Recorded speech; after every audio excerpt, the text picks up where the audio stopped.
expect to see from Isaiah tonight?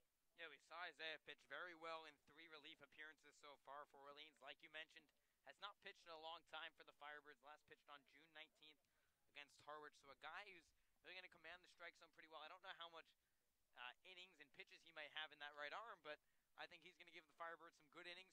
Fresh bullpen with the day off, so should be all hands on deck for Orleans if need be. Everyone was at the beach yesterday, back on the diamond as they came here to do tonight against the Falmouth Commodores. Quickly, the starting lineup for the Commodores, it'll be Logan Davidson, Maverick Handley from Stanford, Austin Langworthy, Stephen Williams, Kyle Stowers, Cameron Cannon, Edward Julian, Davis Sims, and Will Brennan rounding out the starting 9. We'll see what Isaiah Kearns can do here on a beautiful evening for baseball on July 3rd. The hill is filled at Eldridge Park, and we're ready for fun 9 innings of baseball. Kearns kicks and fires, and off we go. Strike 1 fouled out of play at 7:01. Davidson swinging on the first pitch, very aggressive, trying to get Kearns off his game, usually a reliever for the Birds. And we've seen that multiple times throughout the summer, relievers getting starts on every single team here in the CCBL, and Kearns delivers a beautiful breaking ball that swung on and missed. It's quickly 0-2. And it is an adjustment. I mean, it's not just pitching. You got to have a different mindset when you're starting. We've heard that from numerous pitchers on this staff, how their velocity is going to go down because they have to try to make it deep into games instead of just throwing to 3 batters, as many relievers hope to do. Here comes the 0-2 pitch. It's low in the dirt. Good stop by the catcher tonight, Phil Clark. The count now 1 ball and 2 strikes. Isaiah Kearns, like I mentioned, that last outing on June 19th, he went 2 innings, gave up 2 hits, no runs. Trying to do a similar thing, but possibly go further tonight for Orleans. Here comes the 1-2 to the Commodores' leadoff hitter. It'll be just high and outside. Good eye by Davidson. The count now goes to 2 balls and 2 strikes. And there's a hitter at the plate who's not necessarily playing his best baseball at the moment, but ranked towards the top in the ACC in draft prospects for 2019 when he's eligible. 2-2 pitch going to be popped up, out of play, over Route 28 behind us. The count still stays at 2-2. I mentioned the weather. We could say partially cloudy, but there is not much cloud cover at all. 77 degrees at first pitch. Winds blowing from the south-southwest at 10 miles per hour. As Kearns delivers the 2-2 pitch, just outside again. Isaiah thought he had 2 strike threes. Instead, they were 2 balls. Now it's a full count to the leadoff hitter, Logan Davidson. Humidity is a thing here in Cape Cod, obviously, and it's a problem tonight. It's 79% humidity. Comes the full count pitch. Going to be popped up to left field. Left fielder tonight is Matt Frazier. He settles under it just shy of the warning track, makes the catch for out number 1. And a little defensive swap late, right before first pitch. We had Matt Frazier, who was on the lineup card this morning, in center, and Pat DeMarco in left. Those two have flip-flopped with Kelly Nicholson, maybe about 45 minutes before first pitch here at Eldridge Park. We'll give you the rest of the defensive alignment as presented by Kelly Nicholson. You mentioned Frazier and DeMarco in left and center, respectively. J.J. Blade out in right field as ball 1 delivered low to Maverick Handley, the catcher, who is squaring to bunt in the first pitch from Isaiah Kearns. The infield getting normal as it's Spencer Steer at third base, Levy getting the night off, Gazzo at shortstop as Isaiah Kearns delivers, and it's a base hit down the left field line over the jumping glove of Spencer Steer. A wide turn by Handley. He'll retreat back to first base, and the Commodores have their first hit on the night, the second batter of the game, and that, of course, is a storyline because the first time these two teams met, back on June 27th in Falmouth, there were only 5 hits total, 2 for the Commodores, and it was a 1-0 game that took just an hour and 53 minutes. Yeah, and both of those hits for Falmouth came from their leadoff hitter, Logan Davidson, so the rest of the lineup went 0 for, and now Maverick Handley, just the second batter into the game, reaches base. So Kearns trying to work around a base hit here in the first, and he delivers a strike 1 in there to Austin Langworthy, a new addition to this Falmouth team. From Florida, it's only his 3rd game so far in the CCBL. He's just 1 for 8 so far. This kid can rake and is expected to provide a punch in this lineup. The Commodores need that offensively as Kearns delivers strike 2, a fastball in the outside corner. The Commodores just batting 200 as a team, right on the Mendoza line. They've been flirting with that all summer long. Statistically speaking, the worst offense in almost every single category you could look at. But yet their record, 7-10-1, not as bad as you might expect. Going to be a foul tip off the glove of Phil Clark. We'll stay at 0-2, and we'll give you the rest of the defensive alignment. We got cut off on that last play. Carter Aldretti returning to the lineup playing second. Logan Wyatt at first and Phil Clark behind the plate. Yeah, I think the reason why their record is better than maybe some statistical categories they land in is the talent up and down this roster.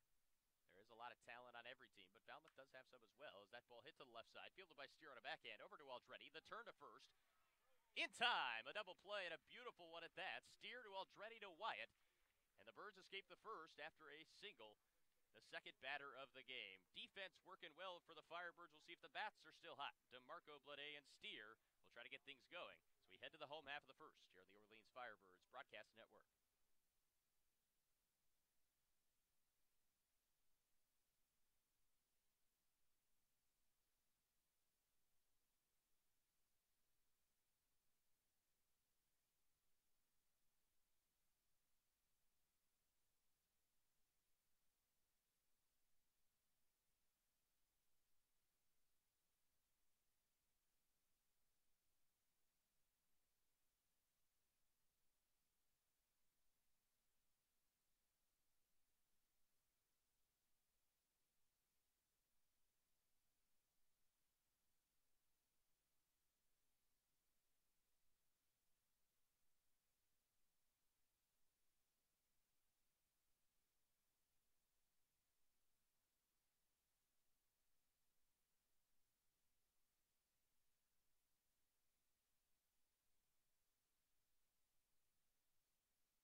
Welcome back to Eldridge Park. A great crowd on hand. We were told it's expected to be the biggest crowd of the summer so far. That, of course, could be changed on Thursday when the Orleans Firebirds host the Chatham Anglers. Come out to that game at 7 o'clock on Thursday night. But still a great crowd on hand here at Orleans. And we will now introduce you to the starting pitcher for the Falmouth Commodores. It's Spencer Strider, the young man from Clemson.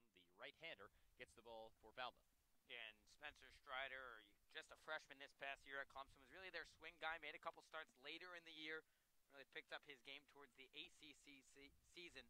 But he's made 3 starts already for Falmouth so far this summer. 0-1 with a 2.15 ERA, coming off a great start. Went 5 innings of just 1-run ball, 8 Ks to 1 walk, just 2 hits when he last pitched. He's a guy that really throws hard and will flash a nice breaking ball to keep hitters off balance.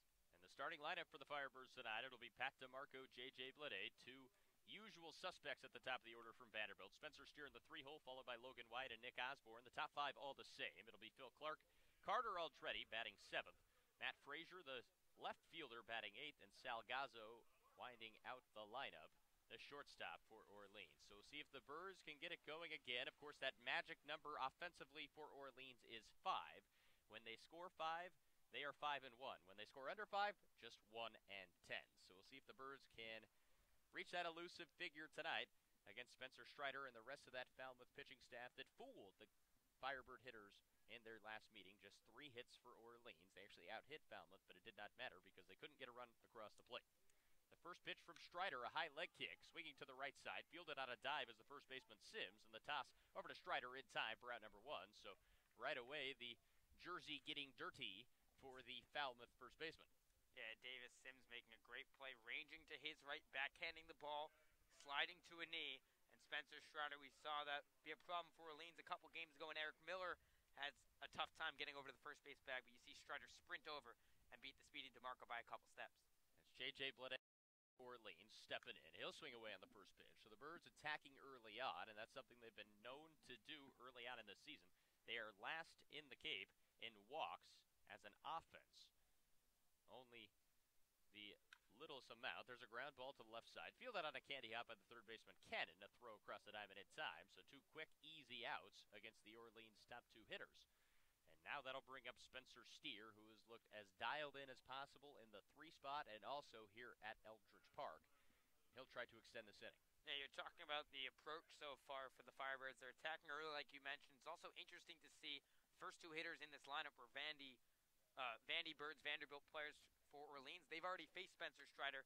They've seen Clemson 4 or 5 times this past season. And that is a very valuable thing. A lot of times in this league, you have not seen the pitcher facing. It obviously makes it more difficult.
Yeah, very rare to see the wind blowing that harshly in here at Eldridge Park. Not necessarily that it blows out, but usually kind of tame here at Eldridge Park.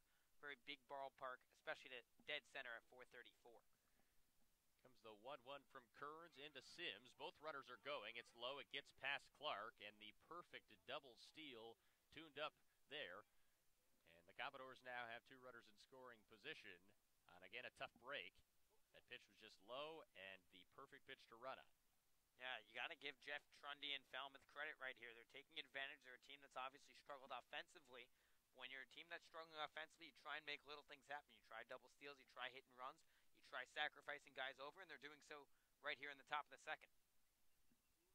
Comes the 2-1 pitch, again low in the dirt. Kearns just struggling to find command. It's now 3 balls and 1 strike with the number 9 hitter Will Brennan standing on deck. And you got to wonder if for Isaiah not pitching in such a long time, not being in that game action, is affecting his command out there on the hill. Comes the 3-1 pitch.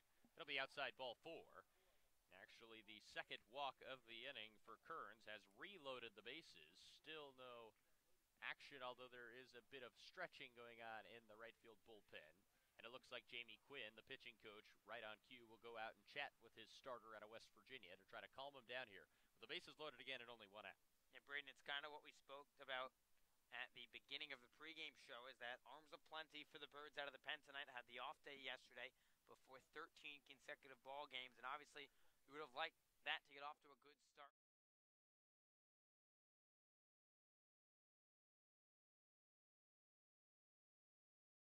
Ideally, as Josh Hendrickson begins to get loose for the Firebirds in their right field bullpen.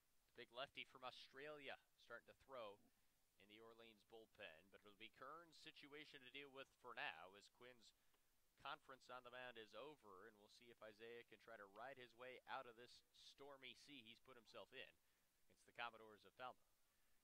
Middle of the infield will be a double play depth. They already turned one in the first. Another one here would be huge. Corners are also back, so trying to gun out a double play, and first pitch swinging, fouling it down the left field line, giving chase, and it goes out of play into the good crowd over on the left side here tonight at Eldridge Park. It's quickly 0-1 to Will Brennan, the young man from Kansas State.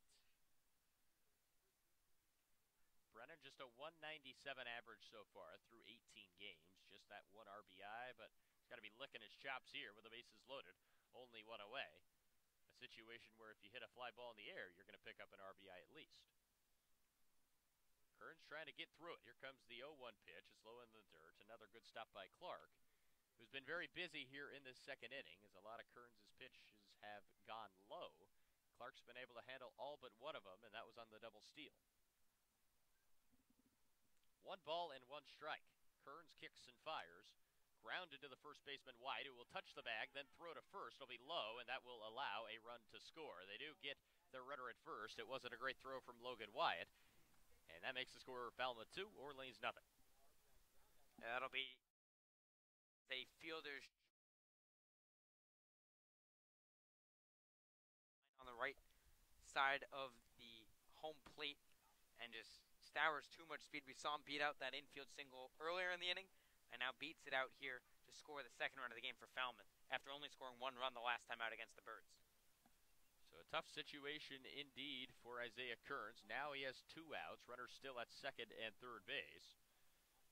And it will be the leadoff hitter, Logan Davidson, who keyed up both hits. Only 2 for Falmouth in that first meeting, and he looks at ball 1 low on a breaking ball. And it's 1-0 again, as the big problem for Kearns in this inning has been his command. Simply not finding a rhythm out there on the mound, and that has been the biggest reason so far for Falmouth scoring 2 runs on 3 hits.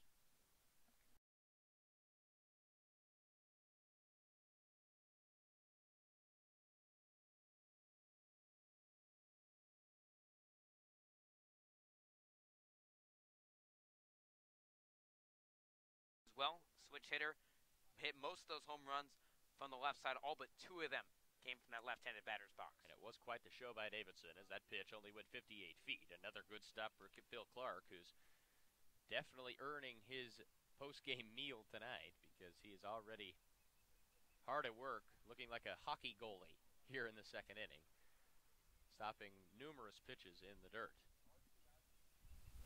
2 balls, 1 strike. Kearns trying to escape it with only 2 runs coming across. That one sails high. It's now 3-1.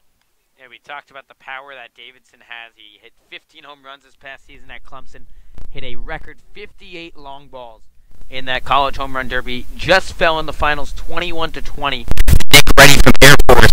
He started hitting from the right side, then switched over to the left just 80 seconds in, and then he hit 6 home runs in a row after just hitting in the first 89 hours. And then on that 3-1 pitch, they just threw it outside on purpose. So they walked the Davidson, now 3 in the inning to go along with 2 hits.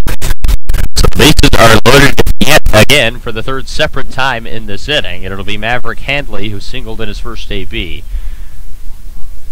The Stanford Cardinals slugger will have a chance to really try to turn this into a big inning for Falmouth. Bases loaded, 2 outs, force at any bag, and strike 1 delivered on a fastball in the inside corner for strike number 1. I'd have to imagine this is Kearns' last batter with Austin Langworthy, a very good left-handed hitter out of Florida, waiting on deck, and you have the southpaw Josh Hendrickson warming up in the bullpen. Hendrickson's been throwing for a while. You got to assume he's almost warm as the 0-1 pitch low yet again. The count goes 1 ball and 1 strike. And it always is frustrating when you're watching a pitcher just not have it in terms of location. It can be tough to play defense as well. You can be caught on a situation where you're not really expecting a strike, and then the ball's hit at you, and you are flat-footed. See if Isaiah can reel it in on the 1-1 pitch. It runs outside, 2 balls and a strike. Nowhere to put Maverick Handley. The bases are indeed loaded. So Cannon stands at third, Sims at second, and Logan Davidson at first. As another pitch gets away, it's now 3 balls and a strike on a pitch low in the dirt. And Cannon just trying to get out of this jam. 3 balls and a strike. Nowhere to put Handley. Already 2 runs across in this inning for the Falmouth Commodores. Big pitch here for Isaiah Kearns. Comes set, kicks the 3-1 pitch. Grounded to the shortstop. Fielded cleanly. Gazzo flip over to Aldretti in time. And the inning is over. So damage done for the Commodores. 2 runs on 2 hits. Also scattered 3 walks. And Isaiah Kearns survives, though, just giving up 2 runs.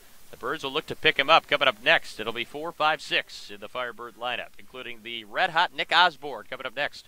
The Orleans Firebirds Broadcast Network.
Back here at Eldridge Park, the Firebirds will try to get back those 2 runs they just surrendered. It'll be Wyatt Osborne and Phil Clark due up for the Orleans Firebirds. And Logan Wyatt, kind of surprised you didn't pick him for your bird watch of the night. And one other time we have seen a bird at the corner store, that was Spencer Steer. He hit a home run that night.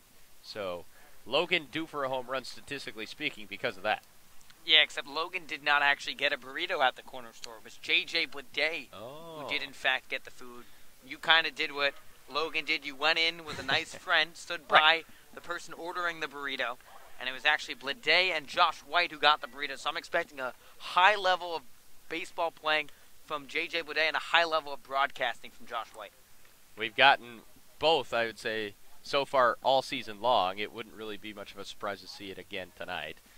The 0-1 pitch into Logan White. He'll swing away and set a beautiful base hit down the left field line in fair territory. Logan will take a wide turn at first and reel in the wheels and step back to first base. But a leadoff single for Logan White and a beautiful piece of opposite field hitting by the big slugging first baseman. Yeah, who needs the corner store when you got a beautiful swing from the left-handed batter's box? Lines that over the outstretched arm of Cameron Cannon the other way at the hot corner. And Logan had struggled a little bit coming into the day, just 3 for his last 19 over the last 5 games after coming back from that little injury. But that might be a good sign for Logan, who got to rest up on the day off. Now it's Nick Osborne. In 3 games appeared in offense, he has 2 home runs. He'll try to tune up another long ball perhaps as he looks at strike one on an off-speed pitch inside corner from Strider. Count 0-1. And the reason I went to corner, it's simply the partner's code. I had no other option. No balls and a strike. Nick Osborne, the batter. It's low and in the dirt. Logan White will go on a bobble, and a perfectly timed throw throws him out. As it was a dirt ball, and it was a phenomenal throw to gun at Logan White. So a tough break for Orleans, and there's now one away, and the leadoff single is erased after a great throw from Handley. Yeah, really the only tool you can knock Logan White for is for that speed. He's a power-hitting first baseman, doesn't have the biggest of wheels, but took a hesitation look with that ball in the dirt and was just out in time on a great throw by Handley. Ball 2 is low in the dirt, and Nick Osborne now in a good hitter's count as he'll try to reach and keep up this potential rally. Osborne swings away out on a high fastball, misses everything. It's now 2 balls and 2 strikes. Young man from Tennessee Tech. You talked to him after that Bourne win. It was very interesting. We asked him whether or not he likes hitting or pitching better. Here comes the 2-2 to Osborne. He'll foul it off the net. It stays at 2-2. And we had heard before from him, in fact, that he liked hitting better. But when he was talking to you, didn't he say he didn't really care? It's more of a, I like doing both. I'm really good at both. He didn't say that, but it's true. Here comes the 2-2 pitch. Osborne swings away. It'll be a souvenir up on the hill, which is packed tonight, folks. By far the largest attendance we have seen this summer. Of course, when the calendar flips to July, that is what happens. And a great night weather-wise also helps. Here comes the 2-2 pitch. Strike 3 called, outside corner. Got Osborne looking, and they're now 2 away. Yeah, Nick Osborne not happy with himself at all, pounding his bat with his left fist, now walking back to the dugout, giving Carter Aldretti some advice on Spencer Strider, but it's not the at-bat Nick Osborne obviously wanted. Was able to foul off a couple of baseballs, but we've seen him square up some baseballs, but yet to do that in that AB. Now it's Phil Clark, the catcher, and how about this stat, folks? 3 times in a row against Spencer Strider, Clark has hit a home run as he tries to square to bunt. Got that from Chase Casale, the MLB liaison for the Orleans Firebirds. 2 came in high school back in Tennessee in the state playoffs, and then 1 in their only meeting this past year, Clemson and Vanderbilt going at it. So Clark sees Strider well, historically, dating back to even high school. We'll see if he can do it again. On the 0-1 pitch, not a home run this time, a bouncing ball to the second baseman, Julian. The throw over to first base in time, and the Birds' second inning is over. So a leadoff single by Logan White was erased after he was caught trying to steal. The Birds go down quietly besides that. We are through 2 complete innings here at Eldridge Park. Falmouth leading the Firebirds. It's 2-0.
Welcome back to Eldridge Park. New pitcher out there for the Firebirds. It's Josh Hendrickson, the left-handed Aussie for the Firebirds. His first appearance since June 30th against Brewster, and on the year he's been pretty solid so far in 4 appearances. One of them was a start, so he's capable of giving the Birds a few innings here, and that's exactly what this coaching staff will want from him. 8 1/3 innings pitched so far, 5 runs, only 2 were earned though, 9 strikeouts. That equates to a 2.16 ERA, and Josh will try to corral things after Isaiah Kearns just struggled tonight with his command. Yeah, Kearns did not have his best stuff out there. 2 innings, 3 hits. He was able to limit the damage to just 2 runs, both of them earned. 3 walks to 0 strikeouts. And talking about Josh Hendrickson, who's been kind of a weapon out of the bullpen for the Birds, the lone lefty that's available out of the pen for Orleans now with Abbott and Miller in the starting rotation. So he's got a lot of pressure on those shoulders, but kind of funny about Josh Hendrickson. We were talking about the crowd tonight, talking about just the mood in the ballpark, 4th of July themed almost. The mound art on the mound today was an American flag, and of course it's the Aussie drawing the American flag. And I think that was tweeted out, right? There was a picture of that. Was that tweeted out? I hope it was, because it really was phenomenal on the back of the mound. If not, we will go ahead and tweet that out. But Josh joked with us out there on the mound that he did take U.S. history, and he knew there were 13 stripes on the flag, and did a great job artistically as well. As his first pitch is a ball, delivering the second one in there now. Squared up, right at Carter Aldretti, a leaping grab. Carter in the right place at the right time. And the second baseman from Arizona State makes a fine play for the first out. Great job by Carter Aldretti. Great positioning by the Birds coaching staff between Ryan Erickson and Giuseppe Papaccio, just getting Aldretti lined up perfectly. And kind of talking about Hendrickson a little more. He did say he got an A in US 1 at Barton Community College. We can't confirm that. We've yet to see an unofficial transcript or an official one, but we'll take his word for it. He's a trustworthy guy. I certainly believe his word as he bends a breaking ball in there for strike number 1 to Stephen Williams, who led off that rally last inning with a single to lead off the frame. And there's another fine curveball that drops in there, and it's quickly 0-2. Hendrickson dotting the strike zone already, much more than we saw from Firebird starter Isaiah Kearns. 0-2 pitch, bounced in there. Good stop by Clark. Again, now 1 ball and 2 strikes. Stephen Williams, the 35th round draft pick out of high school by the New York Yankees, instead decided to go to Auburn. Here comes the 1-2 delivery to him. Another breaking ball that tails out of the zone low. It's 2 balls and 2 strikes. The young man from Albany, Georgia will try to battle off a young man from Wellard, Australia. Baseball, a worldwide game indeed. The 2-2 pitch, outside corner, just missed, says home plate umpire James Fonseca. And the count now full, and a good battle here by Stephen Williams after falling behind 0-2. He's worked it back full. Hendrickson kicks and fires with a full count pitch. It runs inside, ball 4. And the Firebirds now have issued 4 walks as a team, and the team pitching staff has issued the least of those so far this season, so against what we've normally seen from the staff, and we'll see if Hendrickson can work around that. Very rare to see this Orleans staff walking a lot of hitters, and Jamie Quinn and Kelly Nicholson pride themselves on that, just commanding the strike zone. Kyle Stowers, the left-handed batter, steps in and looks at ball 1 inside. Stowers, another Stanford kid, teammates with the catcher tonight for the Commodores, Maverick Handley. The big southpaw from Australia kicks and fires. It's going to be fouled off down the first base line, and a nice souvenir for a fan over there on the hill. And teammates with left-handed pitcher Eric Miller, who's in the Orleans dugout, one of our favorite stories we've seen all summer long. College teammates going at it here on the Cape. 1 ball and 1 strike. Hendrickson loops in a breaking ball high, ball 2. And you said our, but you're really the one that gets a kick out of it. I think it's cool, don't get me wrong, but nothing gets Josh more excited than 2 college teammates going at it. 2 balls and a strike. That one's boomed out to right field. Back is Blade. On the warning track, it is gone into the Orleans Firebirds bullpen.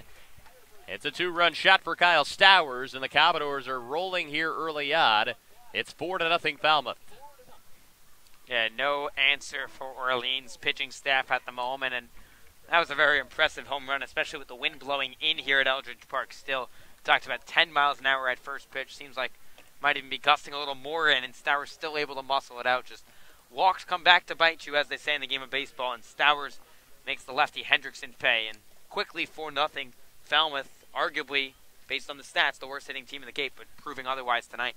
They're last in the league in home runs, but They boom one into the bullpen right there. 4 runs on 4 hits already, and the Birds going to have to come back again here tonight at Eldridge Park. And now this one's boomed out. Cameron Cannon gets a hold of one. Back at the wall is Frazier, and the catch is made at the base of the wall. That ball was a mile high, also deep, but the Birds catch a break for out number 2. Yeah, we talked about that wind. On most days, that probably leaves the yard, but Frazier does a good job, uses his wheels, gets to the fence, corrals it in, and a loud second out here in the inning. A couple hard-hit balls by Falmouth against Josh Hendrickson here in the third. So numbers sometimes lie. It certainly looks like the Commodores are an offensive powerhouse, today at least. The numbers would suggest otherwise. Here comes the first pitch into Edward Julian. It's a breaking ball that finds the zone. It's 0-1. The Birds did have their biggest comeback of the season the other night against Bourne. That 5-run 7th inning propelled them, and there's a nasty curveball from Hendrickson. Swing and a miss by Julian. It's 0-2. So the team is feeling good about themselves coming into tonight, and a lot of time to try to come back, only in the 3rd inning. Comes the 0-2 pitch, low and in the dirt for ball 1. And if you're Hendrickson, you just got to get back on the mound, try and get out of this inning. Just limit the damage to 2 in the frame, get Orleans at the plate, hope their offense can come alive. 1-2 curveball, swung on and missed. Fine pitch by Hendrickson. Julian had no chance on that one for strike number 3. But 2 more runs come home to score for Falmouth on a 2-run shot by Kyle Stowers. It's 4-0 Commodores as we're through 2.5 innings here at Eldridge Park. See if the Birds can start that rally coming up next. It's the bottom of the lineup. Aldretti, Frazier, and Gazzo do up next on the Orleans Firebirds Broadcast Network.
Going to have to be a rally tonight for the Orleans Firebirds. They trail Falmouth 4-0. We're through 2.5 innings here on the 3rd of July, and some holiday baseball will be played tomorrow as well. The Birds on the road at Chatham, Veterans Field.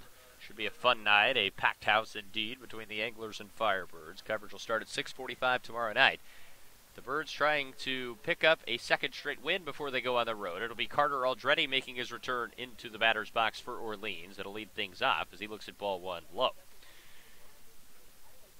Made his last appearance on the 29th. It was a pinch hit double play to end a ball game, but hasn't started a game. He was scratched the first time these two teams are supposed to play on June 27th. Some back tightness, also a little hip discomfort, but he's back out there tonight. Swing it away, and a ground ball up the middle. Gets past the glove of the shortstop, Davidson. It's a leadoff single for Carter Aldretti. And welcome back to the lineup, Carter. Yeah, and that one will be ruled a hit. We saw some confusion at Falmouth with some ground balls to the shortstop in Logan Davidson. But this one kicks over his glove, just like the one it lasted at Archie Allen Diamond at Gov Fuller Field. And Aldretti reaches the bird watch of the day, gets things going for the Firebirds in the home half of the 3rd. The Birds were no hit for over 6 innings in that game against Falmouth before their first 8 came by Justin Levy. As Matt Frazier swings away, cracks his bat on a lazy chopper to second base. It's bobbled and everyone's safe. It was hit so softly that Julian turned too quickly. It was bobbled, and the Birds are still alive. Nobody out with runners at 1st and 2nd on an error by Edward Julian. Yeah, and that one quickly ruled an error by the official scorer here at Eldridge Park. So Frazier reaches, and this is how we saw the rally start for the Birds the last time out in that 7th inning. They scored 5 runs against Bourne, and it was a couple of walks, a couple of errors, and a drop third strike. They got the Firebirds rolling. So now it's Sal Gazzo, a guy that you could say is long overdue for a base hit. Had a bunt single against Bourne. Other than that, he is just 1 for his last 21. Has 9 strikeouts in those 21 ABs. And we'll try to get something going. There's a mound visit out there right now, but Sal batting left-handed against the right-handed pitcher. And after a great start to the season, he has been struggling mightily lately. We'll see if he can come through for Orleans right here. The Birds trail 4-0 in the bottom of the 3rd. So Sal's average down to just 235 after it was well above 300 after a hot start to the year. He's been splitting time all year long with Ricky Martinez. Strider trying to get out of this jam. Gazzo is squaring a bunt, pulls back, ball 1 low and in the dirt. Yeah, and I think for Spencer Strider, you're doing a good job. You're throwing strikes. It's just the first hit by Aldretti was just a ground ball in the right place for the Birds, and then a broken bat pitch. You did the right thing on the mound, just a tough play for the second baseman, Julian. Comes the 1-0 to Gazzo. It's strike 1 on the outside corner. 1 ball, 1 strike. But that's sometimes how rallies get started. It isn't always a home run or a double in the gap. It can be fluky plays, and that game against Bourne is the perfect way to use that as your evidence. It was walks and a drop third strike. They got that thing going. 1 ball and 1 strike. Gazzo looks at a pitch high and outside. And a good hitter's can for Sal. It's 2 balls, 1 strike. Yeah, I think if you're Sal Gazzo, obviously he's struggling. Like you mentioned, 1 for his last 21. That bunt hit snapped an 0 for 19 skid. But I think if you're Sal, you just got to be very simple at the plate. Don't go for a big leg kick. Don't try and take a big loopy swing. Very simple from the left-handed batter's box. The 2-1 to Gazzo runs high above the letters. It's now 3 balls and a strike, and the Birds would most definitely take a walk here, looking for their first of the night. And they have done that less than any other team in the CCBL. 17 less than every other squad. So not a patient hitting club at all. We'll see if Gazzo can work a walk here. Ahead in the count, 3 balls and a strike. Strider comes set, kicks and fires the 3-1 pitch. It is foul tip into the glove of Handley. And the count now full at 3-2. Pat DeMarco on deck for Orleans, the leadoff hitter. This is the same part of the lineup that produced a rally for Orleans just 2 nights ago. Comes the payoff pitch. Aldretti got a great jump, and he's picked off in a pickle between second and third. Aldretti will be back into second safely, and now he will look to run again. What is happening? Aldretti now in a pickle yet again. Frazier running back towards second base. He'll be tagged out. Frazier will advance to second. A wild sequence there. A pickle in 2 different positions for out number 1, and sloppy base running been the tale so far for Orleans. I do have to give credit to Matt Frazier, though. In his defense, he was guaranteeing that there would be at least 1 Birds base runner on second base rather than potentially just first, where he would have been stuck. So he was smart of going to second, and instead of touching the bag immediately, he allowed Aldretti to get there, then created more confusion for Falmouth, and then the third baseman Cannon said, enough of this. I'm going to take the bag, I'm going to run it to the bag myself and tag one of them. So a wacky sequence there. Meanwhile, we still have a payoff pitch to come to Sal Gazzo, with now Matt Frazier standing at second base and 1 away. Comes the payoff pitch. Gazzo foul tip back to the net, and he's still alive at 3-2. But you don't see that very often. That was a great point, as Matt Frazier ran to second base, guaranteed the fact that there would be a runner at least in scoring position after all that chaos. But the interesting part was Aldretti got back, Frazier started going back to first, and then Carter took off towards third again. If you're watching on the stream, you saw it. If you're listening on the radio, I apologize, because that was madness. Here comes the full count pitch. Gazzo looks at ball 4 inside. And the Birds basically are back where they started with runners at first and second. Now just 1 out, and the leadoff batter, Pat DeMarco, will dig in for Orleans. And if Aldretti doesn't run there, he's patient. Gazzo draws that walk, and the Birds have the bases loaded for their leadoff hitter here, but obviously wishful thinking, and hindsight is 20/20. So Orleans just has to work with what they have right now, try and pick up a big hit that we saw Pat DeMarco do as part of that rally the last time out for Orleans. That 2 RBI single by Pat really opened the floodgates for Orleans as he looks at a breaking ball that loops in for strike number 1. Pat, a 286 average through his first 14 games, been the mainstay leadoff hitter since he joined the club. 1 home run, 6 RBIs, looking to add to that total right now. Right-handed batter from Vanderbilt looks at the 0-1 pitch outside. Leading off was Gazzo. Sal dove back in just barely in time as the throw got away from Sims. If it was a good throw, that could have been a very close play. And very good speed on the base paths for the Birds right now with Gazzo and Frazier, but they've been very hesitant and trying to be aggressive, but not moving on first instinct. They're kind of standing there, and that gives the opposition a chance to try and throw them out. If you're going to go right away. With the speed and the hitters up right now for Orleans, they got to try to get a run across as DeMarco swings at a ball in the dirt. Frazier running towards third, and he will be safe. So Matt Frazier swipes a bag on a pitch in the dirt. Aggressive base running yet again for Orleans. And now runners at the corners with one away. So exactly to my point, the second Frazier saw that ball hit the dirt, he took off for third. He didn't wait. Gazzo waited, and that's why he's standing on first base. But Frazier, with a heads-up aggressive base running, moves up 90 feet. So the double play now in order with runners at the corners. The 1-2 pitch to DeMarco. He chases in the dirt. It goes to the backstop. Frazier will come home to score on a wild pitch. So the bottom of the third, rather, is a wild one indeed. Base running is the story so far. A wild pitch allows Matt Frazier to come home and score. And the Birds are on the scoreboard. Yeah, it's a couple drop third strikes back-to-back games that have gotten the Birds on the board. We saw Levy extend that inning with the drop third strike against Bourne, and now a drop third strike here on the pass ball, or wild pitch, I should say, from Spencer Strider allows Frazier to come home. And if it wasn't for Frazier's aggressive base running advancing 90 feet, the Birds are still off the scoreboard. So now it's J.J. Blade. With a runner in scoring position, we'll see if he can cut this lead in half as he looks at a fastball on the outside corner for strike number one. J.J.'s been phenomenal so far. A 383 average through his first 11 games, and he is tied for second in the CCBL with 5 doubles.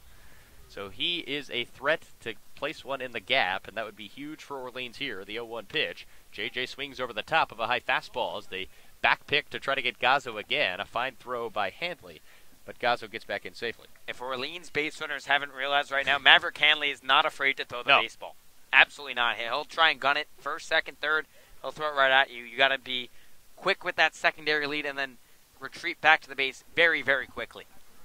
No balls and 2 strikes to J.J. Blade. We'll see if the other Vandy Bird, the starting 9, can rally here. The 0-2 pitch, ground ball to the right side, is playable by Julian. The throw over to first in time for out number 3. So it seemed like it was a golden opportunity for Orleans to perhaps rally a bit, but poor base running does the Firebirds in. They do score 1 run on a wild pitch, but as we head to the top of the 4th inning, the score, Falmouth 4, Orleans 1. I will hand the play-by-play duties off to Josh White when we return.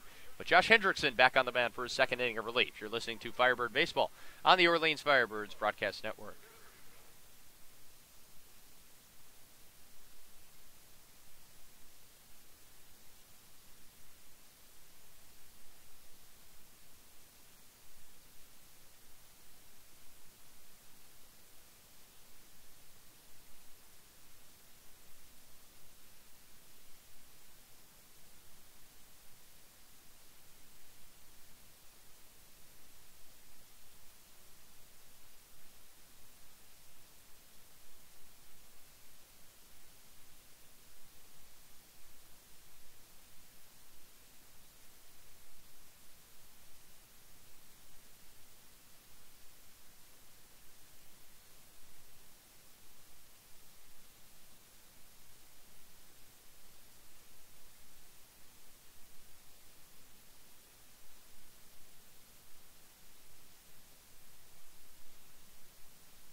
Top of the 4th we go here at Eldridge Park. Falmouth on top of Orleans 4-1. First pitch to Davis Sims, fouled onto the hill here at Eldridge Park as he deposits a souvenir to a lucky fan. It'll be 8-9-1 here for Falmouth.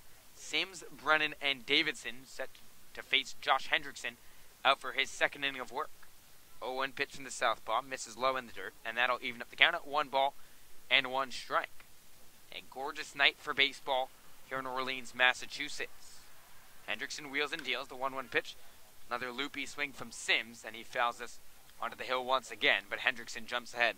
A ball and 2 strikes. A wacky sequence back in that home part of the third inning for Orleans. The 1-2 pitch here from the left-hander.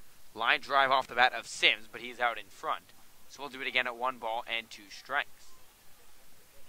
And this is an inning the Birds, sorry about that, Josh, they need to really corral themselves and have a quick inning. They haven't really had one yet that's been seamless and easy, and when you're trying to come back, the more time you spend on defense, the harder it is. 1-2 pitch here from Hendrickson. Chopped to the left side, gloved by the third baseman Steer. Double clutch on the run in plenty of time across the diamond. 1 up, 1 down here to start the top of the 4th.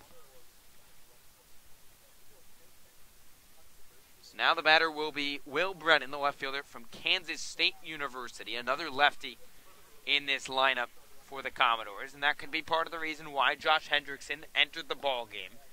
Isaiah Kearns did not have his best stuff through 2 innings of work. Lefty on lefty matchup here. First pitch from Hendrickson, a breaking ball in the inside corner for strike 1. It was Brennan that brought the first run, or I should say the second run home in the second inning. Hendrickson working quickly here. This ball misses outside, and that'll even up the count at 1 ball and 1 strike. Hendrickson kicks and fires the 1-1 pitch, a breaking ball that Brennan is out in front of, and he chops it to the first base coach, Tony Caldwell. We'll just deposit it into the Orleans dugout. But once again, Josh Hendrickson ahead, a ball and 2 strikes. 4-1 the score in favor of Falmouth here with 1 away in the top of the 4th. 1-2 pitch from Josh. Lifted out, down the left field line, tailing foul. Frazier giving chase in foul territory. And that ball just lands foul, and Frazier was not able to make the play. A long run for Matt Frazier. And a great diving effort for Matt Frazier as well, diving headlong for that baseball and just a bit out of the reach of the speedy Frazier. So we'll do it again at 1 ball and 2 strikes. The left fielder from Kansas State. Here's the 1-2 pitch. Breaking ball, slow roller, back up the infield. Aldretti going to charge it, fielded on the run, and throws to Wyatt in time. A couple of ground balls here to begin the top of the 4th. 2 up, 2 down for Josh Hendrickson. Carter Aldretti made that play look really easy, but it really is not for an average human being. But Aldretti, a very smooth glove, very smooth fielder, plays with a lot of swag. We've mentioned that a lot throughout the season. Fields that on the run, and there's a nice, smooth flip over to Logan Wyatt. 2 up, 2 down. So that'll flip it back to the top of the order for the Falmouth Commodores in Logan Davidson, who's 0 for 1 tonight, but did reach with a walk back in the second inning. Right-handed hitter shows bunt and now pulls back on the ball low from Hendrickson, and that misses outside the zone. Davidson, one of the finest switch hitters in the country, batting from the right side against the southpaw Hendrickson. Here's the 1 out. Fastball in the inside corner, and that'll even up the count at 1 ball and 1 strike. Davidson selected to play in the College Home Run Derby the other day, just 2 days ago in Omaha. Mainly from the left side. 1-1 pitch from Hendrickson. Fastball that runs low and inside, just above the shoe tops. That'll make the count 2 balls and 1 strike. Falmouth 4, Orleans 1. With 2 away in the top of the 4th. 2-1 pitch from Hendrickson. Fastball corked by Davidson down the right field line and onto the hill here at Eldridge Park. That is filled in nicely with the sun setting. And that'll even up the count at 2 balls and 2 strikes. And you mentioned the crowd. This really is our first time seeing a full hill filled at Eldridge Park this summer. It's as good as advertised, folks. 2-2 pitch from Hendrickson. Breaking ball on the outside corner. Ring him up, strike 3. Davidson frozen on the nasty breaking ball on the outer half from Hendrickson. A 1-2-3 inning for an Orleans Firebirds pitcher for the first time tonight as Hendrickson catches Davidson looking. Look to the home half of the 4th here at Eldridge Park. Falmouth 4 and Orleans 1. Listening to the Orleans Firebirds Broadcast Network.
Falmouth on top of Orleans, 4-1 as we head to the home half here at Eldridge Park. Heart of the order coming up for the Firebirds. Spencer Steer, Logan Wyatt, and Nick Osborne trying to chip at this deficit.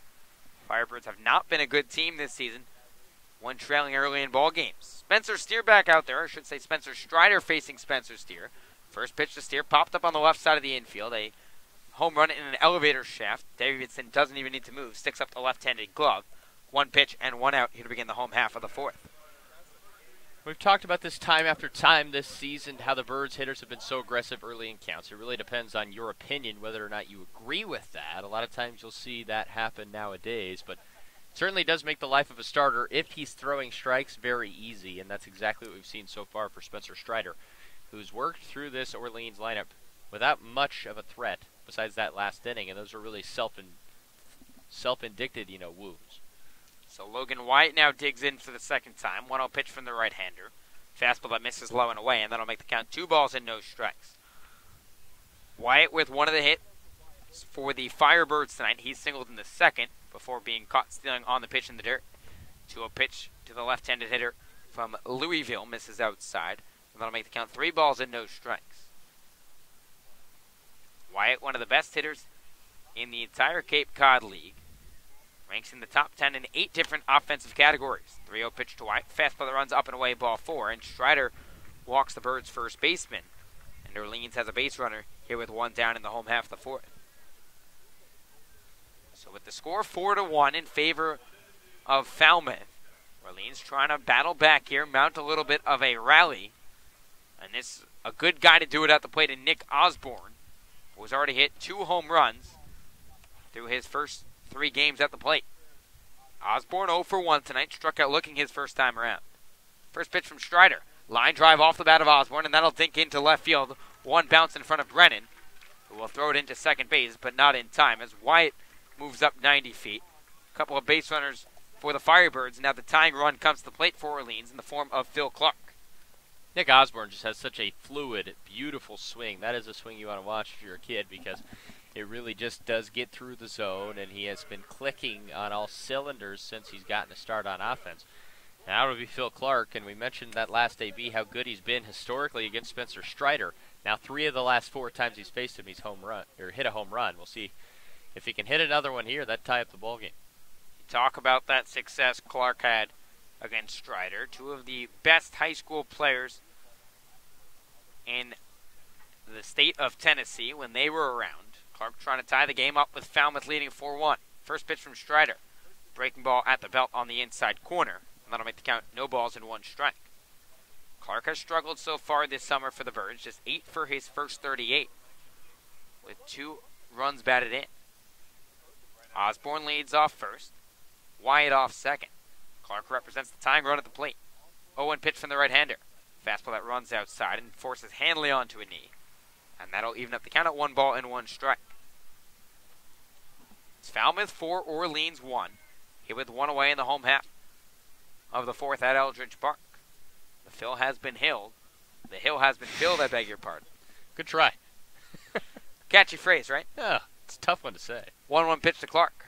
Breaking ball that catches the outside corner, and that'll make the count 1 ball and 2 strikes. It's the Birds' 6th hitter, and Phil Clark.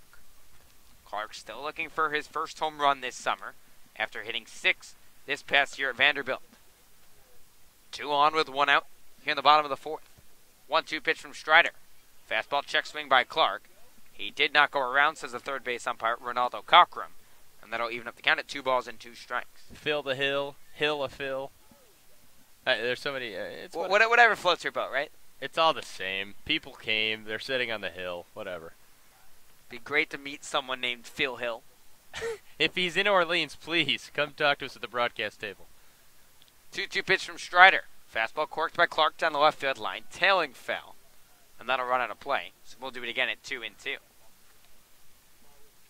Fans corralled all up around the hill here at Eldridge Park, down the right field line, really packing in that right field corner. We saw probably 50 to 100 blankets and chairs laid out early this afternoon. Here's the 2-2 from Strider once again. Breaking ball that runs outside. And that'll run the count full at 3 balls and 2 strikes. Clark trying to tie this game up with Falmouth on top of Orleans 4-1 with one away in the home half of the fourth. Osborne on first base after singling. And Wyatt on second after drawing a walk. Here's the payoff pitch from Strider. Fastball lifted out to left field. The left fielder, Brennan, ranging over at the track and makes the catch on the run. Wyatt thought that was going to get down. He took off for third, and now Brennan tosses to the shortstop, Davidson, in time. So after Clark gave that ball a ride out to left field, Brennan able to make the grab on the run in the left center field gap, and Wyatt doubled off of second base. So a 7-6 double play. Not your most routine double play you'll see out there, but another costly base running mistake for Orleans harms Orleans' chances once again on the 7-6 double play to retire their side. So the Birds scored no runs on one hit, no errors, and one run left on base. So we'll send it to our sideline reporter now, Eliav Gabay, who's standing by the first base dugout with head coach Kelly Nicholson, sending it Eliav's way with Skip. Thanks, guys. Skip, you have Carter Aldretti back finally, and he looks good. Already got a single, a nice defensive play. How has he progressed health-wise? I think he's progressed pretty well, Eliav. It's good to have him back in the lineup. He's a good player. He's a really good defensive player, and it was nice to see him get a knock that first at bat. No doubt about that. And now the hill is filled to the max for the first time this season. How much more fun is this atmosphere when this Eldridge Park hill is filled? Yeah, I think it's a lot better than when it's not filled. We need to play a little bit better, be a lot more fun. No doubt about that. All right, thanks, Skip. Back to you guys. It's great to hear that Carter Aldretti is doing better health-wise, and he's definitely shown that production. It was unfortunate to see Aldretti kind of run the Birds out of the inning there. And just a tough break for the Firebirds. Yeah, and a very tough break indeed. So see whether or not Orleans can bounce back. But so far, the story of the night is one of the simplest fundamentals you can talk about. That is base running. And we've seen it now 3 separate times. Wyatt was thrown out trying to steal a bag in the second. Then you had that entire sequence with Aldretti and Frazier in the third, and then a play, and it did look like that ball was going to get down, but you can't go that far. You have to be safe. You would have scored easily if it would have dropped in anyways. You got to be safe, be conservative, and another double play to end that last frame. So Orleans really shooting themselves in the foot so far. Base running has been the issue. So it's 4-1 Falmouth heading into the top of the fifth here at Eldridge Park. It'll be 2, 3, and 4 for the Commodores.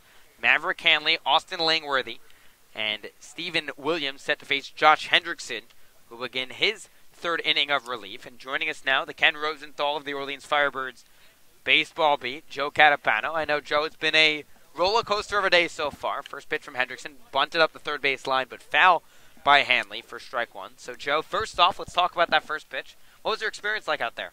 You know, I'm just going to own up to it. I got up there, saw the filled hill, looked at Braden, got a little nervous, and I airmailed it. 0-1 pitch here from Hendrickson on the outside corner, and the southpaw jumps ahead 0-2. Now, the reason why we're bringing you on tonight, it is not about the airmailed throw. I promise. You sure? We scheduled you before that. Okay. The 0-2 pitch from the southpaw, blooped out to shallow right field. The right fielder, Blade, coming on, and he's there to make the grab. So 1 up and 1 down. Here's just at the top of the fifth here at Eldridge Park. The Commodores on top of the Firebirds 4-1. We did tell you we were going to bring you on when that feature was finished, and that feature is done, and a very fitting way to bring you on right here. You have Josh Hendrickson on the mound, who was actually the artist of today's art, an American flag on the back of the mound, a tradition that's kind of run deep here for the Firebirds. First pitch now from Hendrickson to Langworthy on the outside corner for strike one. But you put in a lot of research in this feature that's posted on the Orleans social media accounts, on Orleans' website, and I want to hear about kind of the roots of this tradition. The 0-1 pitch from Hendrickson misses outside. Let him make the count 1 ball and 1 strike. Yeah, so it's interesting because I obviously saw Graham Stinson, who's now with Team USA, doing it. And I assumed it was something that he started. And in doing research, I figured that was far from the case. I did my research, talked to different guys, and it actually spans back 4 years now to 2015. A right-handed pitcher named Chandler Blanchard started it in Orleans. It's a kind of a Pepperdine tradition to do similar things, so he brought it to the Cape. And that's where he kind of ran with it to do some practice, and it kind of just spiraled into a year-by-year thing now. Langworthy reaches on the 5-pitch walk. Another walk for this Firebirds staff, something that has come to plague them tonight, with the Commodores already on top 4-1 here in the top of the 4th. The batter now, Stephen Williams. And you talked about kind of the baton being passed year to year. So tell us about some of those guys and what they had to tell you about what the tradition was like. First pitch from Hendrickson to Williams in there for a strike. So it went from Blanchard, who took the torch next and kind of run me down the line. So in 2015, Blanchard played with a pitcher named Kit Sheets, who is now in the Houston Astros organization. And Kit came back for the 2016 season, so he kind of took it from Blanchard and continued in 2016. And that's where he met two more players, Chandler Day and Brooks Wilson, two more pitchers that took it from 2016 and came back to 2017. So Day and Wilson both came back for 17, and both those guys have since been drafted, Wilson by the Braves and Day by the Nationals.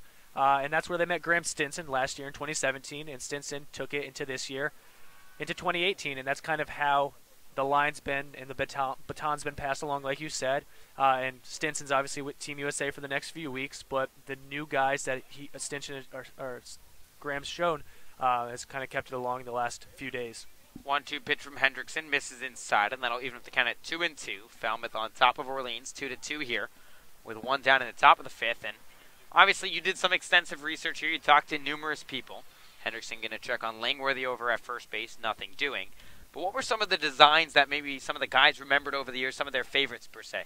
Some of the favorites are some of the ones that have been done every single year. It's not a few that have stood out. The ones that they keep doing are the ones they've really liked. So, of course, the Orleans-themed ones like the hashtag Bird Gang, just writing the word birds, Orleans, Firebirds, stuff like that is cool. And in the last few days, you said have had some really cool tributes. You had the 600 for Kelly Nicholson's 600 game. You had the For the Troops one. And tonight you'd have the American flag the night before the 4th of July. So those are probably some real fun special ones, but I think the ones the guys really appreciate are the ones that are Orleans-themed. I think personally for me, the one that I've seen kind of pop up on social media the last few days is Saturdays are for the Birds with a gorgeous Barstool logo painted on the mound. Commodores leading this game 4-1 with one down in the top of the 5th. Langworthy leading off first, and Hendrickson keeping a close eye on him. But I kind of want to ask you, obviously it started as a Pepperdine thing, and Blanchard coming here, and that tradition still lives at Pepperdine. Payoff pitch here from Hendrickson, runner going, popped up down the left field line. Third baseman Spencer Steer giving chase as he runs towards the net along the left field line, and that goes out of play. Kind of want to ask you, though, how long do you think a tradition like this could last, and potentially, who could be the next guy to pass the baton to and keep the tradition living? So, when you talk about traditions, someone has to pass it down for it to keep going, and the Firebirds have been lucky that they've always had, in the 4 years, a player that has seen it and come back next year to do it. And I think 3-2 rocketed out to deep right field. Blade ranging over to the right field line, and this one dinks down. Langworthy digs for second base. He'll take the turn for third. The throw into third base will allow Williams to dig for second, but Steer guns him out to the shortstop Gazzo. So Williams gunned out, trying to extend a looping single down the right field line into 2. So that'll put 2 away here in the top of the 5th. But Langworthy goes first to third on the single by Williams. Yeah, and just to finish your question, someone has to pass it down. Someone's got to come back for another year. And I think the guy that we've talked about off the air that seems like the best fit would be Andrew Abbott from Virginia. I believe he's just a rising sophomore now. So you would think that he'd be back next year, hopefully, and maybe he will be the guy to pass along. He's really embraced it, along with Josh Hendrickson, who's on the mound now. You have Riley Ornita, who's really liked it. But I think Abbott would be a good fit for someone that's could it be probable to come back next year and continue it. 1-0 pitch from Hendrickson here. Breaking ball that catches the outside corner, and that'll even up the count. 1 ball and 1 strike.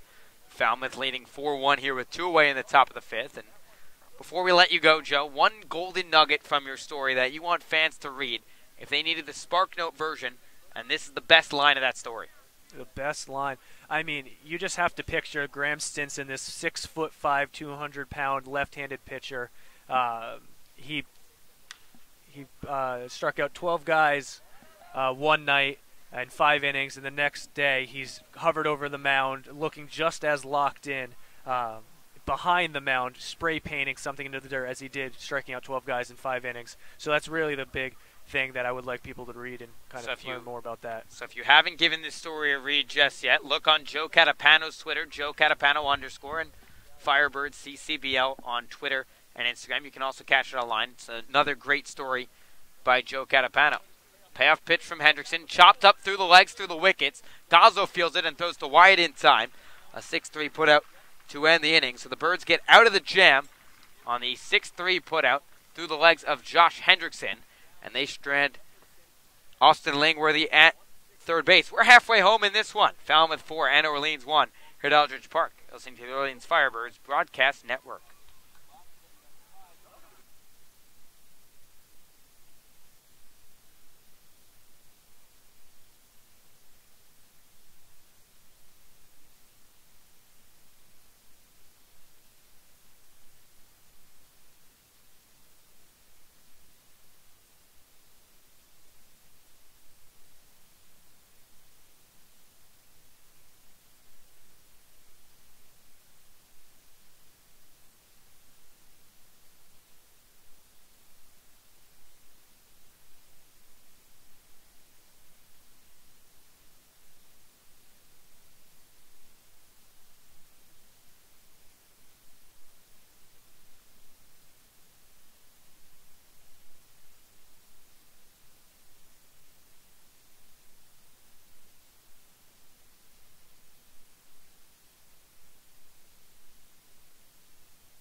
Spencer Strider set to begin his 5th inning of work as we head to the home half here at Eldridge Park.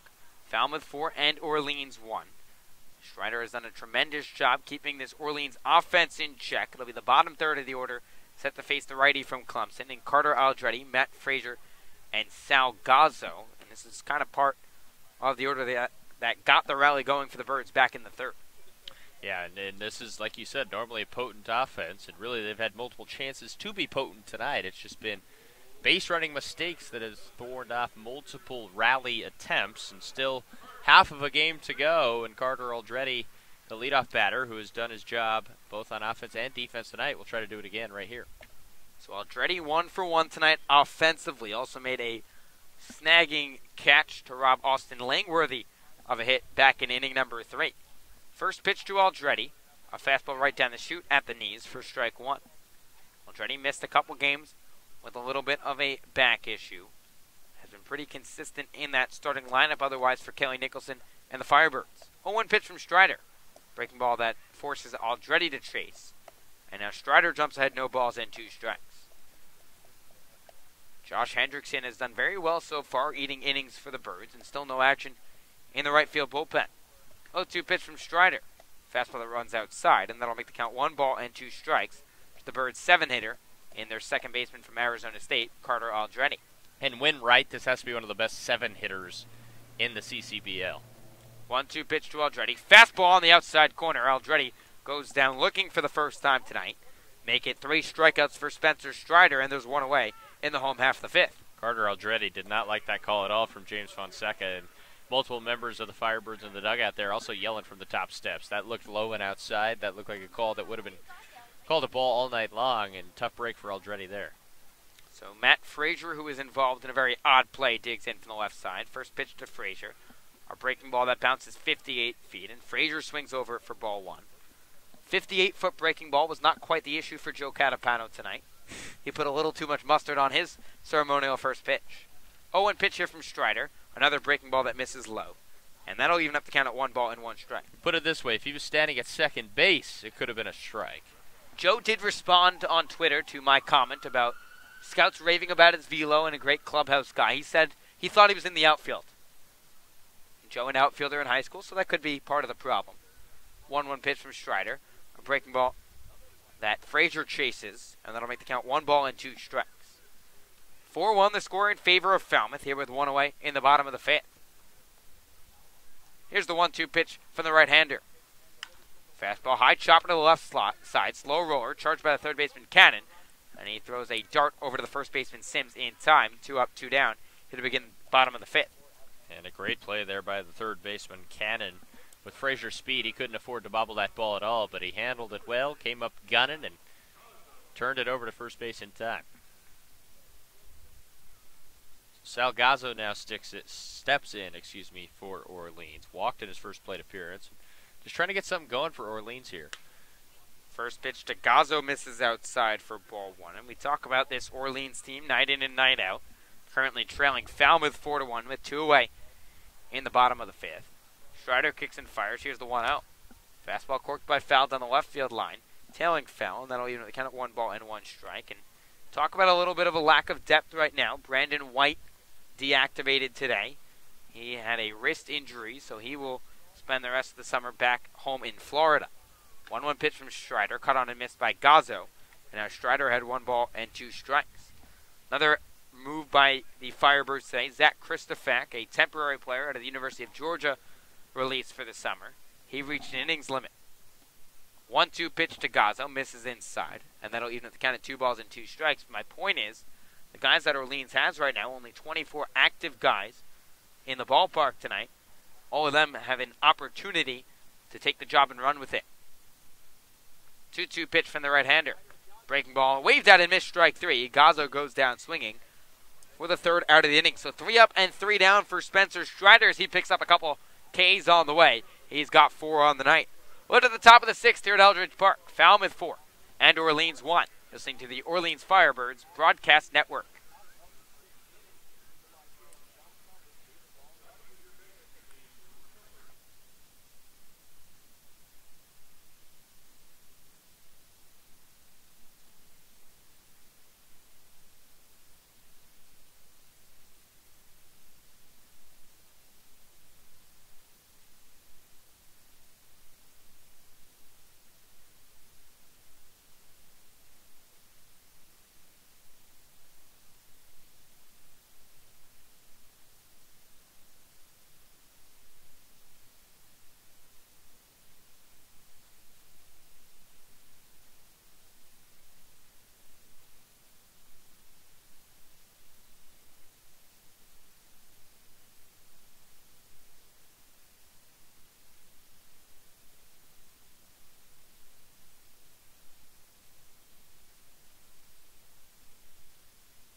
Falmouth with a 4-1 lead as we head to the top of the 6th inning here at Eldridge Park. Josh Hendrickson back out for another inning of work. This will be his 4th on the hill after coming in for Isaiah Kearns. It'll be 6, 7, and 8 here for the Commodores. Cameron Cannon, Davis Sims, Cameron Cannon, Edward Julian, and Davis Sims. First pitch from Hendrickson to Cannon misses low and inside for ball 1. Cannon 0 for 1 tonight, did reach with a walk back in inning number 2. 1-0 pitch from Hendrickson misses inside. That'll make the count 2-0. Cannon, the 3rd baseman out of the University of Arizona. 2-0 pitch from the left-hander, breaking ball that runs low and away. And now Hendrickson falls behind 3-0. Nobody warming up in the Orleans bullpen. So this is all Josh Hendrickson's inning of work. 3-0 pitch from the southpaw, fastball that misses inside, and 4 pitches, 4 balls from Josh Hendrickson here to begin the top of the 6th. So now it'll be Edward Julian, the bird watch of the night on the Falmouth side. Julian 0 for 1 tonight, but did have a sac fly back in inning number 2. Lefty on lefty matchup here. First pitch from Hendrickson. Chopper to the first baseman. Wyatt could be 2. Low throw to Gazzo. Back to Wyatt. Not in time as Julian beats it out. Good speed out of the box for the second baseman from Auburn. The Firebirds not able to turn the double play in time. And Julian reaches on the fielder's choice. There's 1 away in the top of the 6th. So a 3-6 fielder's choice allows Julian to reach, and that erases Cannon off the base pass. 4-1 the score in favor of Falmouth, and now the batter Davis Sims, the first baseman from Murray State. First pitch to Sims, high looping pop-up down the left field line. That'll run out of play for strike 1. Sims 0 for 1 tonight, grounded up to the third baseman Steer back in inning number 4, and reached with a walk back in inning number 2. Julian leads off first base. The 1-0 from Hendrickson. Fastball to catch the inside corner. And now Josh Hendrickson jumps ahead, no balls and 2 strikes.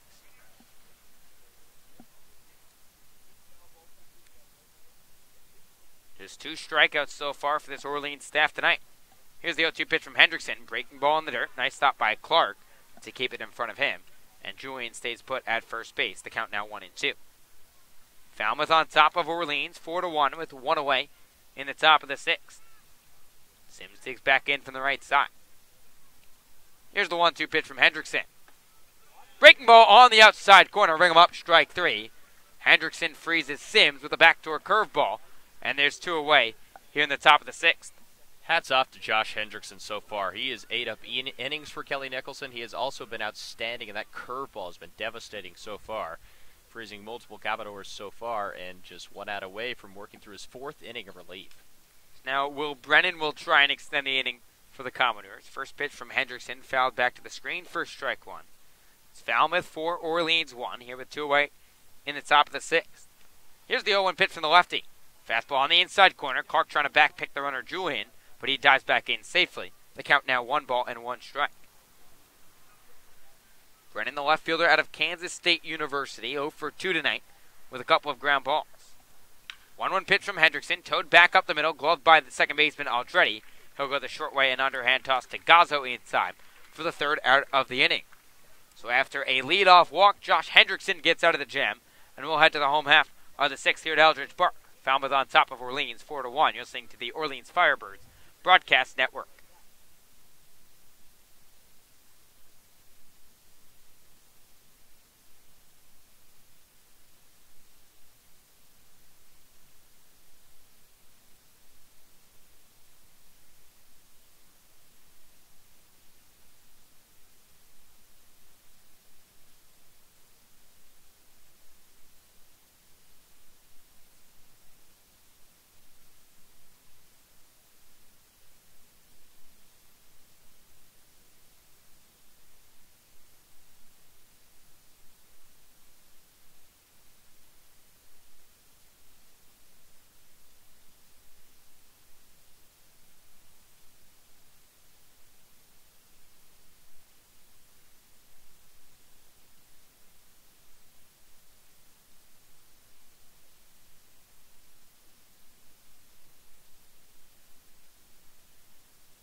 Spencer Strider back out for his 6th inning of work as he is dazzled for the Falmouth Commodores, holding Orleans to just 1 run through the first 5 innings. It's Falmouth 4 and Orleans 1. It'll be top of the order here for the Firebirds. Pat DeMarco, J.J. Boudet, and Spencer Steer trying to crack the code of the right-hander from Clemson, who was allowed 1 run on just 3 hits for Orleans. So DeMarco digs in from the right side, taps the plate with the black and tan bat. Righty on righty matchup here to begin the bottom of the 6th. First pitch from Strider. Breaking ball waved out and missed by DeMarco for strike 1 as he chases. DeMarco 0 for 2 tonight, chased earlier in the ballgame when he struck out swinging back in the 3rd inning on the breaking ball from the right-hander. Here's the 0-1 from Strider. Another breaking ball in the dirt, backhanded by the catcher Hanley, and that'll even up the count at 1 ball and 1 strike. Falmouth on top of Orleans, 4-1 here in the bottom of the 6th. 1-1 pitch from Strider. Breaking ball cut on by DeMarco, and now the count 1 ball and 2 strikes. DeMarco was part of that 5-run rally for Orleans their last time out against Bourne.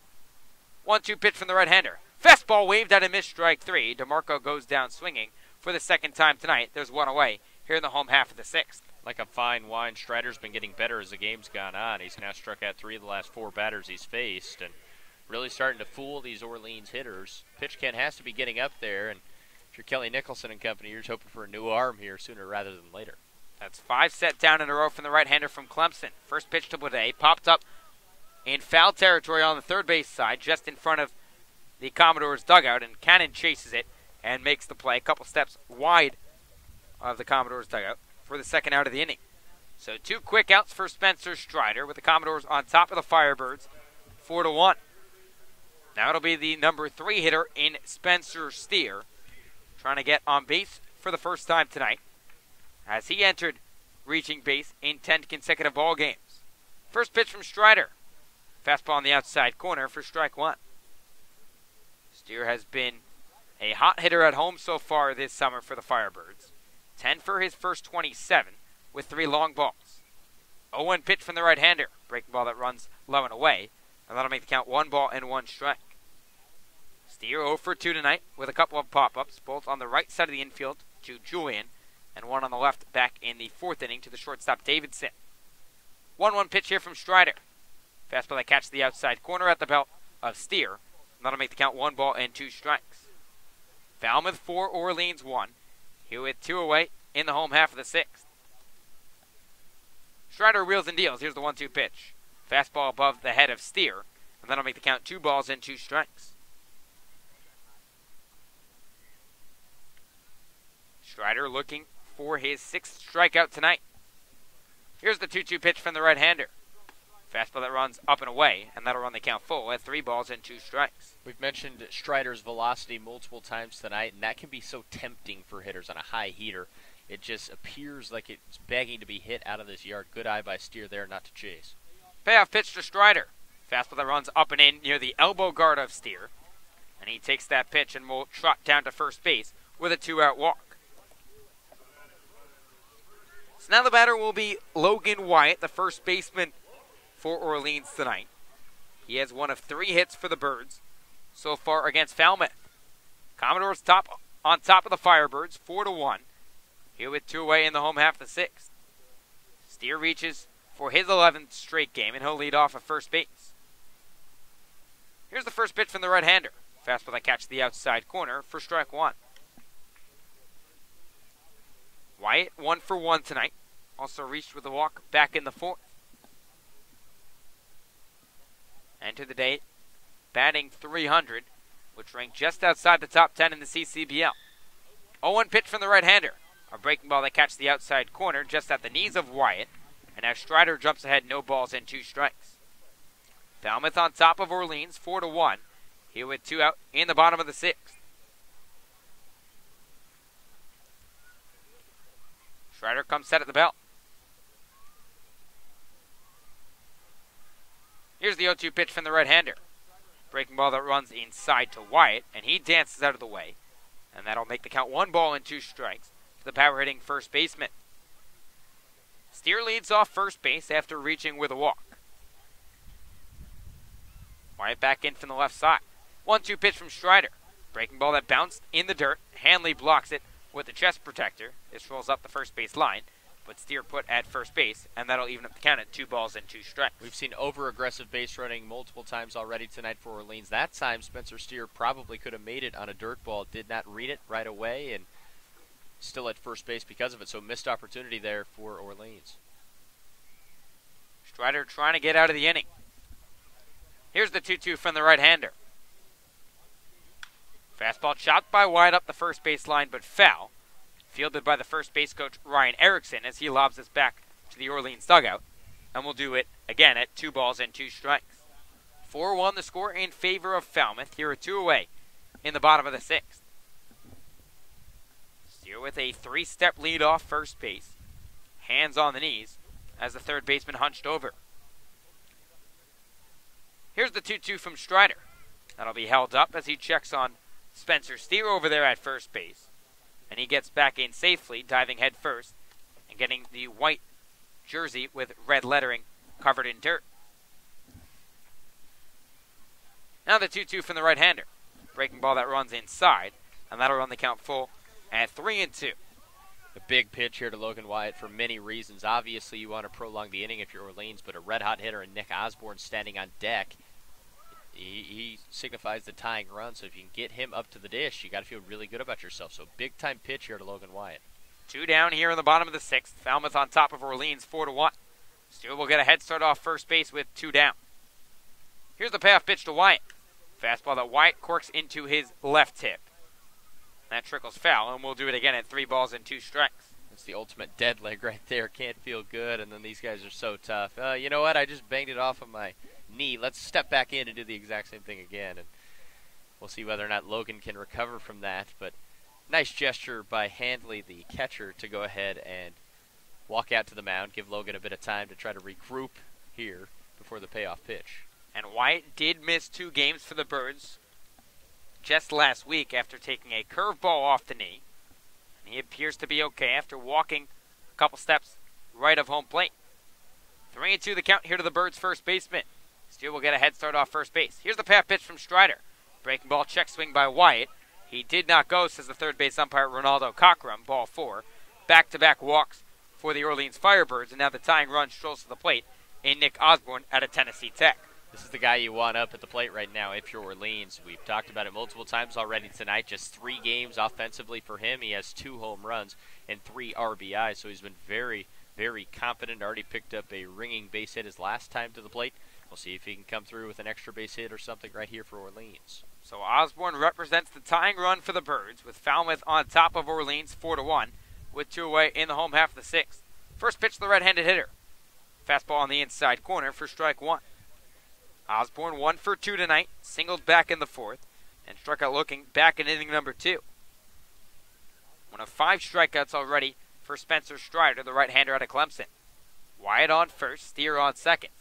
The 0-1 pitch from the right-hander, a breaking ball that makes Osborne look silly. And now Strider jumps ahead, no balls and 2 strikes. Nick Osborne already with 2 long balls on the season.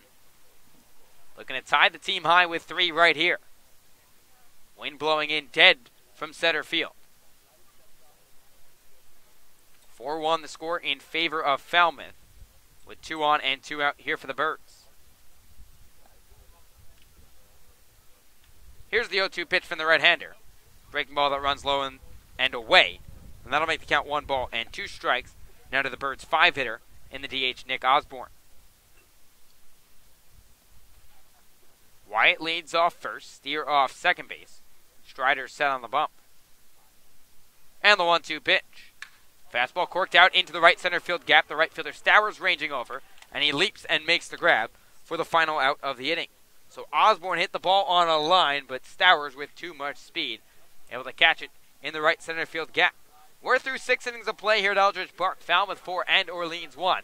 I'll toss it back to Braden Bell for the rest of the game, and he will take us home here on the Orleans Firebirds Broadcast Network.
We're through 6 here at Eldridge Park. 4-1 the score. Falmouth on top. Josh Hendrickson's done a great job for Orleans so far in his relief appearance. We'll see if he can continue on into the 7th inning. Top of the lineup due up for Falmouth. It'll all start with Logan Davidson. Thanks for spending your Tuesday night with us. Holiday time here in Orleans. 4th of July tomorrow as the first pitch fouled off in front of the Commodores' dugout for strike number 1. And command been an issue so far for the Orleans pitching staff, as they've issued 6 walks so far. They lead the league in walks allowed as a bunt laid down straight back to Hendrickson, who fields it, flips around, makes the throw to first base in time on a fine play by Logan Wyatt, who had to move over to the left to catch that baseball. Dodge Davidson made the catch for out number 1. A great play from the Orleans defense, which has been very solid tonight. No errors for the Firebirds, something that has plagued Orleans in a couple games early in the season. So now it'll be Maverick Handley, who singled back at his first AB, and he has bad memories against the Firebirds. He was robbed of a double at least by Brandon White, who left the team today due to a broken wrist. But Handley can rake. He's only 5'10", 195 from Highlands Ranch, Colorado. He swings over the top of a Hendrickson fastball for strike number 1. Second pitch in from Hendrickson low as well. It's 1 ball and 1 strike. As Handley trying to get things going for the Commodores, a team who coming into tonight was last in almost every single offensive metric that really matters. Hits, home runs, RBIs, average, slugging, you name it, they're most likely 10th in the league. But so far they've tuned up 4 runs on 5 hits, and they lead Orleans behind a great pitching performance from Spencer Strider. The 2-1 pitch hit to the left side. It's going to be fielded by Steer. The throw over to first base in time, and a fine play by the Oregon Duck, Spencer Steer, who continues to dazzle offensively and defensively. And they're 2 away in the 7th. Yeah, coming into this season, it was almost kind of a question who was going to be the third baseman, and not because there wasn't going to be a third baseman. There was just going to be a battle between Spencer Steer and Justin Levy. And Spencer Steer has raised his hand and arm mighty and tall, proven to Kelly Nicholson that he should be in the lineup each and every day, whether it's at second or third base. Hendrickson throws a big looping curveball low, gets past Clark for ball number 1. The defense has settled down. Both runs for Falmouth came in the 2nd and 3rd innings, respectively. Hendrickson's done a great job holding serve since. Besides dishing up that 2-run home run, the offense just needs to wake up for Orleans. There's a fastball in there for strike number 1 to the Florida Gator, Austin Langworthy, who was reached once tonight on a walk, was stranded at third base back in the 5th inning. 1-1 pitch fouled off, back to the bricks behind home plate. It's now 1 ball and 2 strikes. As now Hendrickson just 1 pitch away from working through yet another phenomenal inning of relief, and this is so valuable for Orleans. The first game in a 13-day stretch of 13 games. Ground ball to the right side, fielded by Carter Aldretti. Throw to Wyatt in time. Another 1-2-3 inning. And hats off to Josh Hendrickson. If this is the end of his night, he dazzled for Orleans. It's stretch time here at Eldridge Park. We'll see if the Birds can mount a rally after God Bless America is played, as the Birds trail 4-1 here on a patriotic Tuesday evening at Eldridge Park. We'll be right back on the Orleans Firebirds Broadcast Network.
Stretch time over, a beautiful rendition of God Bless America. Also, Take Me Out to the Ball Game here. A very patriotic-themed Tuesday night at Eldridge Park. Falmouth on top of Orleans as we head to the bottom of the 7th inning. And a new pitcher out there for the Commodores. It's Nick Michalacek. He will be taking over for Spencer Strider, who dazzled through 6 innings, holding the Birds to just 3 hits and 1 unearned run. And Michalacek will try to take over and keep that going. Orleans looking for a magical bottom of the 7th inning, just like they had 2 days ago, where they produced 5 runs and shocked Bourne on Sunday night. So we'll see if the Birds can do it again. It'll all be led off by Phil Clark, the catcher who is 0 for 2 so far. He boomed a ball out to left center field his last at-bat. It was caught on the run, turned into a double play as Logan Wyatt was already rounding third base. Michalacek's first pitch of his evening is a breaking ball in there for strike number 1. And hats off to Spencer Strider. If you're Orleans, you got to tip your cap. He did a fantastic job. You're only able to mount an unearned run, and really, he had his stuff working tonight. Fastball really working. A couple breaking balls here and there, and just kept Orleans off balance all night long. Ball went outside to Phil Clark. The guy now 1-1. Michalacek is a young man from Sam Houston State, and in 4 appearances so far, 3.18 ERA. So he's been pretty good for Falmouth, as that pitch is tipped off foul right in front of the Commodore dugout. The count now 1 ball and 2 strikes. It'll be Clark, Aldretti, and Frazier do it for the Birds here in the bottom of the 7th inning. After Josh Hendrickson did layman's work out of the bullpen for Orleans, his night looks like it might be over. There's arms throwing in the Firebird bullpen. That pitch over the catcher's head, straight back to the bricks, and now the count 2 balls and 2 strikes. Always kind of wakes you up if you're a batter when you see a high fastball like that. Reminiscent of Joe Catapano before the game. It's now 2-2. Yeah, you talk about kind of the sounds of baseball, one hitting the glove, that not quite making that pop of the mitt. 2-2 pitch from Michalacek. He gets Clark to swing and miss for out number 1 on a looping breaking ball. Clark way out in front of it, and there's one away in the bottom of the 7th. Yeah, I think Phil Clark may get a day off tomorrow. If you're Kelly Nicholson and you're the Orleans Firebirds, he has not looked good tonight. 0 for 3. It's an ugly strikeout right there. 13 games in a row coming up for Orleans. He's one of 2 catchers active at the moment. I think Clark probably gets the day off tomorrow with Free the second sliding in behind the dish. Coverage will begin in Chatham tomorrow night at 6:45 as Carter Aldretti gets a breaking ball in there for strike number 1. And Carter, in his first game back into the lineup after missing about a week due to some back tightness and also a little bit of a hip issue. He's 1 for 2 so far, singled in his first AB back in the 3rd, and now he's behind 0-2 after Michalacek is pounding the strike zone so far early on in his relief appearance. Carter trying to provide a bit of a spark for Orleans here, trailing by 3 runs in the bottom of the 7th. And the 0-2 pitch catches the outside corner for strike number 3. A perfectly placed pitch. Aldretti down on strikes looking for the second time tonight. And back-to-back strikeouts has Orleans in a hole here in the bottom of the 7th. And not what you wanted if you're the Firebirds.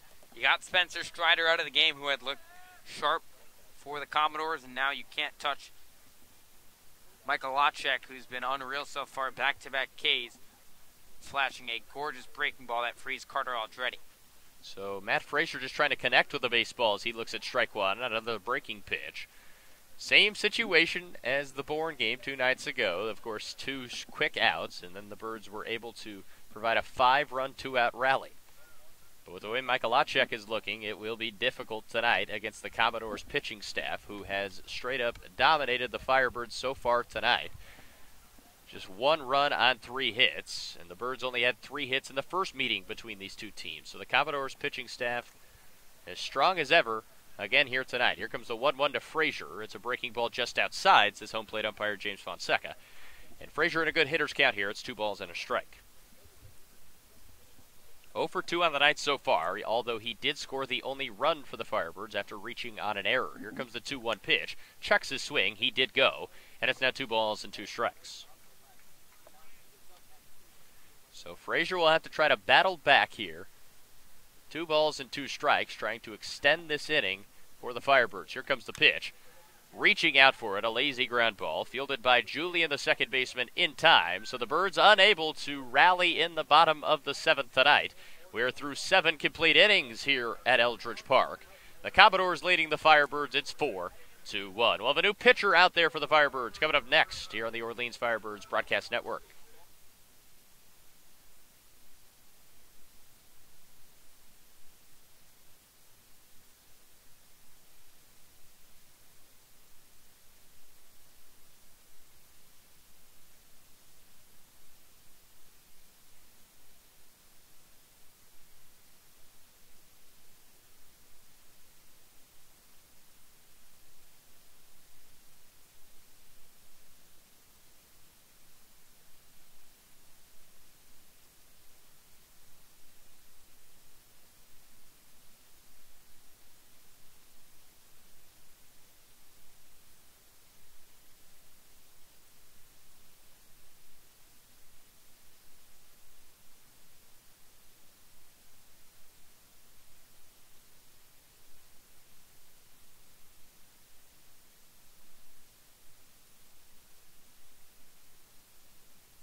Welcome back to Eldridge Park. New pitcher out there on the mound for Orleans. It'll be Michael Mahoney taking over for Josh Hendrickson, who provided 5 strong innings out of the bullpen for Orleans. We'll introduce you to Mahoney in a moment. But first, a look around the league here in the CCBL. 2 games are final, 3 still going on. Wareham defeated Katuitt 8-1. YD outlasts Brewster in a high-scoring affair 12-10. Hyannis just about to wrap it up against Bourne at 6-4 Harbor Hawks. And Chatham on top of Harwich 10-6 in the top of the 7th. Of course, Orleans will face Chatham 2 nights in a row. Tomorrow on the road, Thursday here at Eldridge Park. So Michael Mahoney will take over for Orleans, and he's been fantastic so far in his young Firebird careers. He fires in a ball high to Stephen Williams, the DH, but Michael so far in 2 games has not allowed a hit in an inning and 2/3 so far. 3 strikeouts to his line. Last appeared on Sunday against Bourne when he went 2/3 of an inning. You got to credit Josh Hendrickson. Let's give you the final line on him. 5 innings, 2 hits, 2 runs, both of them earned 3 walks, 3 Ks. He kind of piggybacked the start, if you will, off of Isaiah Kearns. Yeah, and Hendrickson deserves a lot of props. Right now, if this game and score was to hold, you would assume he would be the player of the game. The 1-0 pitch loops in there for a strike for Mahoney, and Stephen Williams, the batter, he has been the main pest tonight for Falmouth, reaching all 3 plate appearances, 2 of them singles. The other was a walk as ball 2 delivered high, and the count now 2 balls and a strike. So I just had the wrong Auburn guy as my bird watch of the day. Just picked Juin. I should have picked Williams. Would have been the correct choice. If you would have just said War Eagle, it would have counted, but you didn't. 2 balls, 1 strike. Mahoney kicks and fires. Breaking ball in there for strike number 2 on a fine pitch. And it's 2-2. So I'm going to take a card out of your book. I'm going to change it mid-game. Nope. No, I'm kidding. No, we're in the 8th. It's not even mid-game. I'm going to stick with Juin. Yeah, you can't do that. That's not allowed. That's in the bylaws. That's banned. 2 balls and 2 strikes is Mahoney. The Pepperdine Wave comes set, kicks, fires, low and in the dirt. Another stop by Phil Clark, who has earned everything he's gotten today. He's going to deserve a nice ice bath after this one. There's multiple pitches in the dirt that he's blocked so far for Orleans. I would like to see this OFBN bylaw, code book, whatever you want to call it. There's got to be set rules moving forward. It's written on the back of a napkin somewhere, I'm sure. At Landho. Yes, a fine establishment here in Orleans. Here comes the payoff pitch from Mahoney. It's going to be a breaking ball high, ball 4. Now the 7th walk of the evening for the Firebirds. Very uncharacteristic of what we've come to used to for this ball club.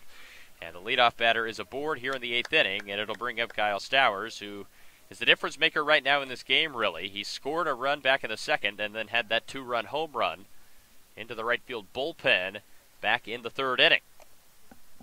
So he's been associated with all 4 runs for Falmouth. This first pitch into him, low and in the dirt from Mahoney. It's 1 ball and no strikes. 2 up in the bottom of the 7th for Orleans. It'll be 9-1-2. So as it stands now, Gazzo, DeMarco, Blade. All 3 of those guys have struggled so far tonight. They'll be trying to spark plug a rally perhaps for Kelly Nicholson and company. Mahoney trying to keep it at 3 though as he delivers the 1-0 pitch. It's fouled off. Stowers looks uncomfortable. It went off of his knee, it appeared.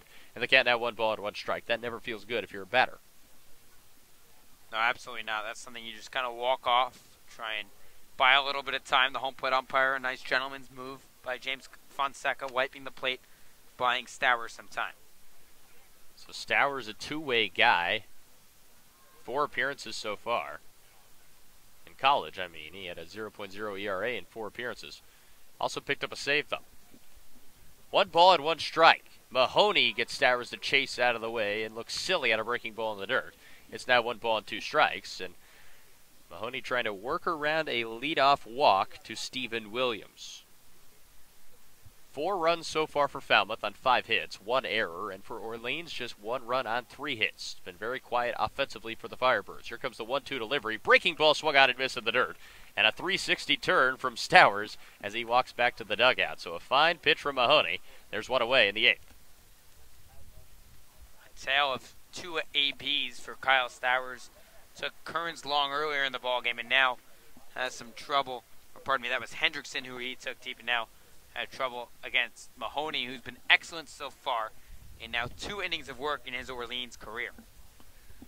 2 complete innings so far. Still no hits allowed as he loops at a breaking ball for strike number 1 to Cameron Cannon. And Cannon flew out at the wall earlier today. His other 2 plate appearances have been walks. We'll see what the young man from Arizona can do right here as he booms that ball to right field. Hit well. It'll drop in front of Blade, and the runners will advance to second base. So runners at first and second after a ringing single from Cameron Cannon. And the Commodores have a rally in the works here in the top of the 8th. And if you're Mahoney, not what you wanted right here. You're trying to put up another 0, give Orleans offense a chance, but Falmouth not going away so easily. They want a couple of insurance runs to really put this game out of reach in the later innings here at Eldridge Park. Edward Julian, who was the birdwatch of the game. Still is. You tried to change it, so I don't even know if we still count it. You didn't believe in him as ball 1 thrown outside. Julian, a young man from north of the border, Quebec, Canada native. Took his talents from Quebec to Auburn, Alabama. Talk about a culture change. The 1-0 pitch from Mahoney into Edward Julian.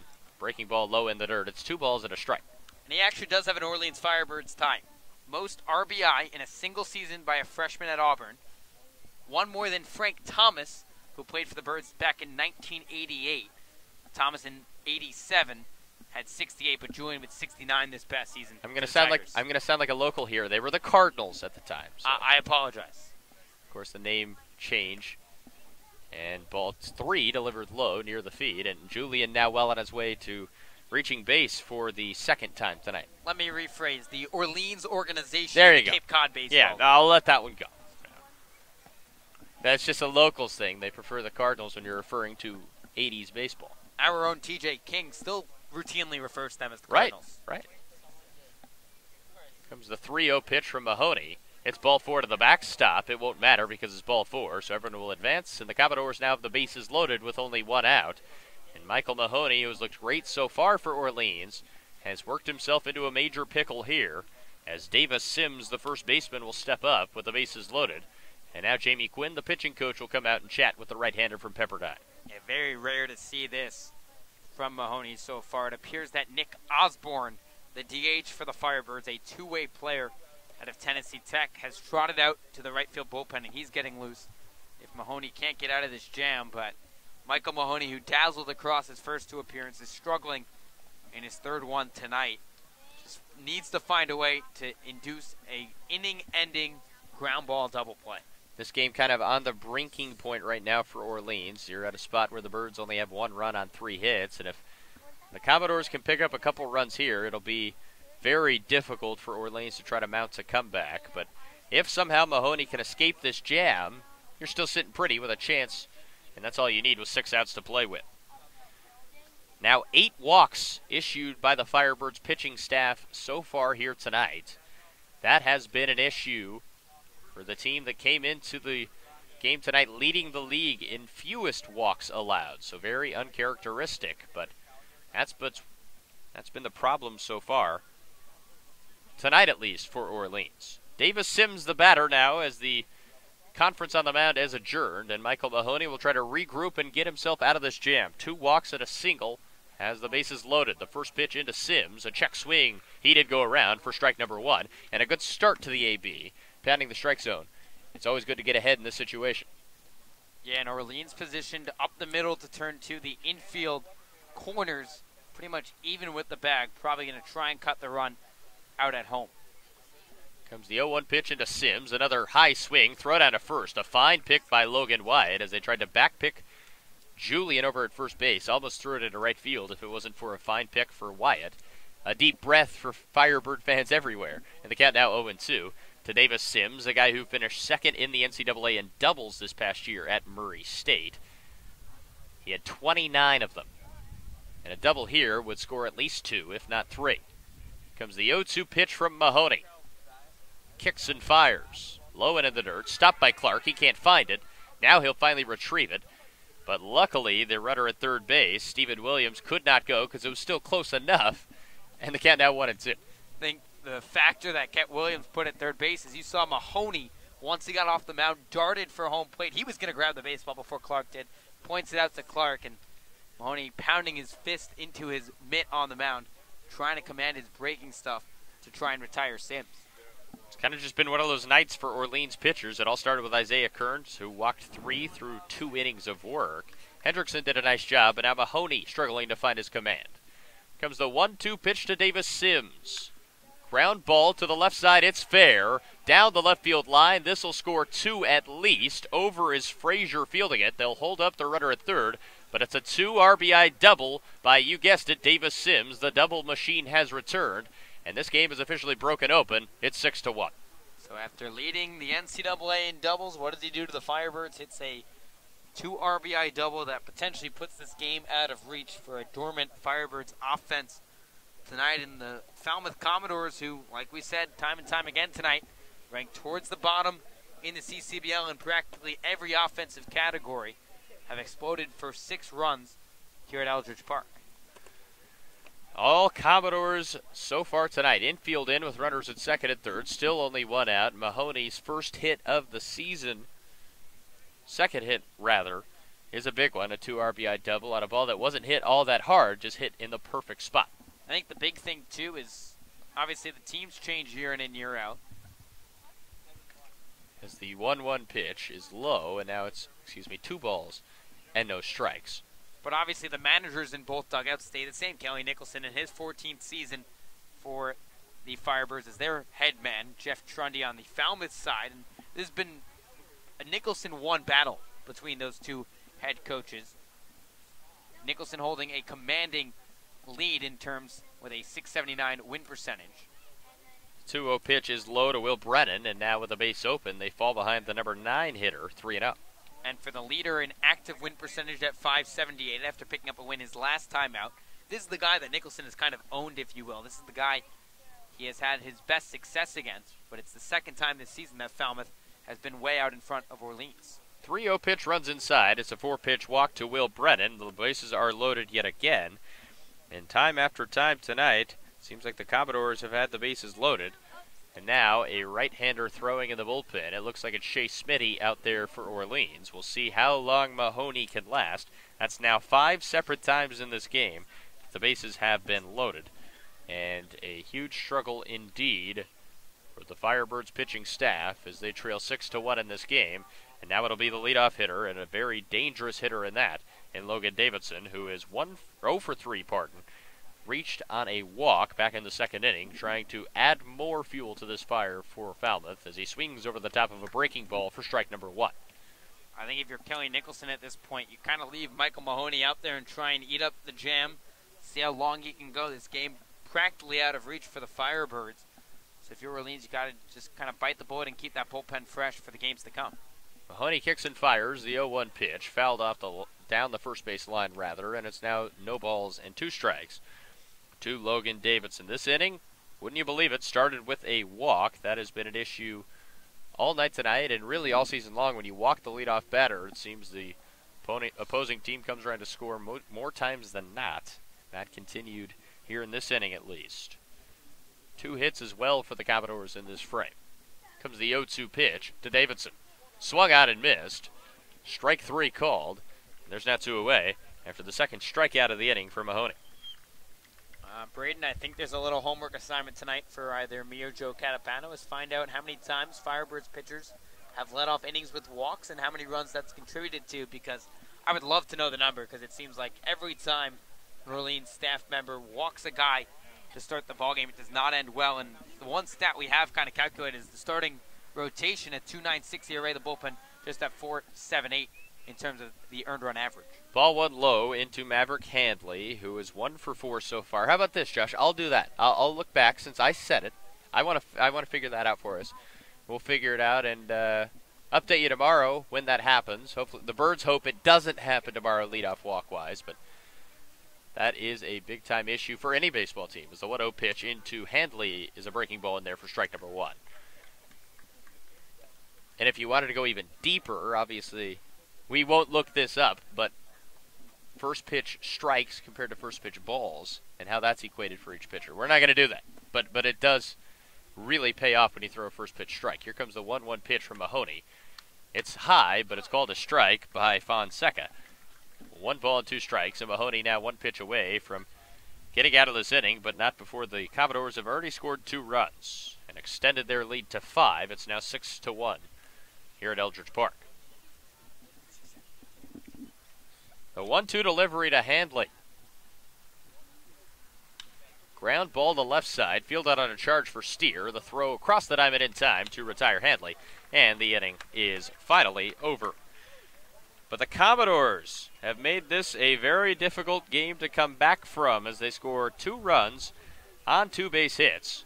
No errors for Orleans, 3 runners left on, and after 7.5 innings here at Eldridge Park, it's 6-1. The Birds have a lot of work to do. That'll all start with Sal Gazzo coming up next on the Orleans Firebirds Broadcast Network.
Back here at Eldridge Park, home half of the 8th inning, Orleans trailing Falmouth 6-1. Braden Bell, Josh White on the call. And Josh, you're digging into the numbers right now, but before you get too deep, let's talk about the 4th of July parade tomorrow morning here in Orleans. The OFBN crew will be featured, as well as, of course, the Firebird team. And thoughts? Are you excited? I am very excited. I'm excited that Sue Horton, the general manager of the Orleans Firebirds, have given us this opportunity to be featured in this parade. My only gripe about this opportunity is this is an early wake up. I knew you were going to say that. And again, I'm not a guy that's opposed to waking up early. At school, I wake up very early. I just need my 6 hours of sleep. And this Cape Cod summer, that 6 hours has come from about 3:30 a.m. to 9:30 a.m., maybe 10 or 10:30, depending on when I go to sleep. Maybe it's 4 or 4:30. So I'm going to have to go to sleep by 2 tonight. You just threw a lot of times around there. How about this? Make it simple. Go to sleep at a decent hour. Strike one delivered in there to Sal Gazzo, the shortstop, who was 0 for 1 so far tonight, and he walked back in the 3rd inning. Sal trying to get something going for Orleans as he looks at strike number 2, as the strike zone has drifted further and further outside tonight, it seems. James Fonseca, a very friendly zone on the outside corner. And now just one pitch away from working around Gazzo is Michael Lechek. And strike 3 on a swing and a miss. 2 strikeouts tonight for Gazzo. And there's one away in the bottom of the 8th. Yeah, Sal just looks lost at the plate. There's no other way to describe it the last week or so. He just has not looked like the hitter we saw the first few games of the season. And you got to wonder what extra work he might try and put in tomorrow before the game and just try and get back on the right page. Now just 1 for his last 23 with 11 strikeouts as Pat DeMarco swings away on the first pitch. Fouls it off back to the net. It's 0-1. Pat's another guy who's been struggling tonight especially. 0 for 3 with 2 Ks. And the Birds have really just not gotten it together tonight all around. Pitching has struggled. Hitting has obviously struggled. Only 4 hits on the evening. And that has led to a 6-1 deficit against the team that's in last place right now in the Western Division. Comes the 1-1 pitch. DeMarco swings, fouls it off on top of the Orleans dugout, and now it's 1-2. Should be a fun one tomorrow night in Chatham. Veterans Field will be packed on the 4th of July, and the rivalry reborn between the Firebirds and Anglers as that pitch popped up to center field. Ranging forward is Langworthy making the catch near the hip, and there are 2 away. Rough night for Pat DeMarco, 0 for 4 with a couple of Ks, on a rough night for this Orleans offense that hasn't had a hit since the 4th inning. It has been very quiet indeed. The first 4 innings, the Birds had their chances in almost every inning, second, third, and fourth especially, but sloppy base running did the Firebirds in, and that kind of ended any threat they had at the beginning of this game. Since then, the Falmouth pitching staff has been outstanding as ball 1 delivered outside to J.J. Blade. Blade is 0 for 3 so far tonight, trying to pick up a hit. For the first time in a while, he's been in a mini slump for Orleans, now 0 for his last 7, as he looks at strike 1 on the outside corner. Despite that slump, his average is still outstanding. Entering tonight, he was at 383, and it will go down a bit. After starting this game at least 0 for 3, he's trying to change that. As he checks his swing, he did not go. It's 2 balls and a strike. For Falmouth, it's been the story of 2s. 2 runs in the second, 2 runs in the third, and 2 more in the top of the 8th inning just moments ago. Blade looks at ball 3 outside, and now in the driver's seat is JJ. It's 3 balls and a strike. For Orleans, very quiet. 1 run in the third. It came on a pass ball of all things. Matt Frazier was able to score that 1 lonely run for Orleans as strike 2 called. JJ had already thrown his bat and was ready to run down to first base. He'll have to go retrieve that bat and step back in. So a tough break yet again, and now it's full count. Yeah, it's never a good sign if you're a hitter. You're kind of showing up the umpire unintentionally, of course. Blade, he thought the one missed outside, but now expect that strike zone maybe to get a couple inches wider. Here comes the payoff pitch. Grounded foul down the first base line. Blade still alive, and a full count pitch to come. And like you said, it was completely unintentional. In fact, Blade even turned around and appeared to apologize to James Fonseca. He just thought it was ball 4 and was getting a head start down to first base. That's all it was. But Fonseca has the power to call him back, and he did just that. Chance to get a hit here instead of a walk. Here comes the payoff pitch. Another foul tip. That time off the shin, it appeared, or excuse me, the thigh of Maverick Handley, the catcher. These catchers are so tough. Not going to waste any time to get back to action. The count remains full.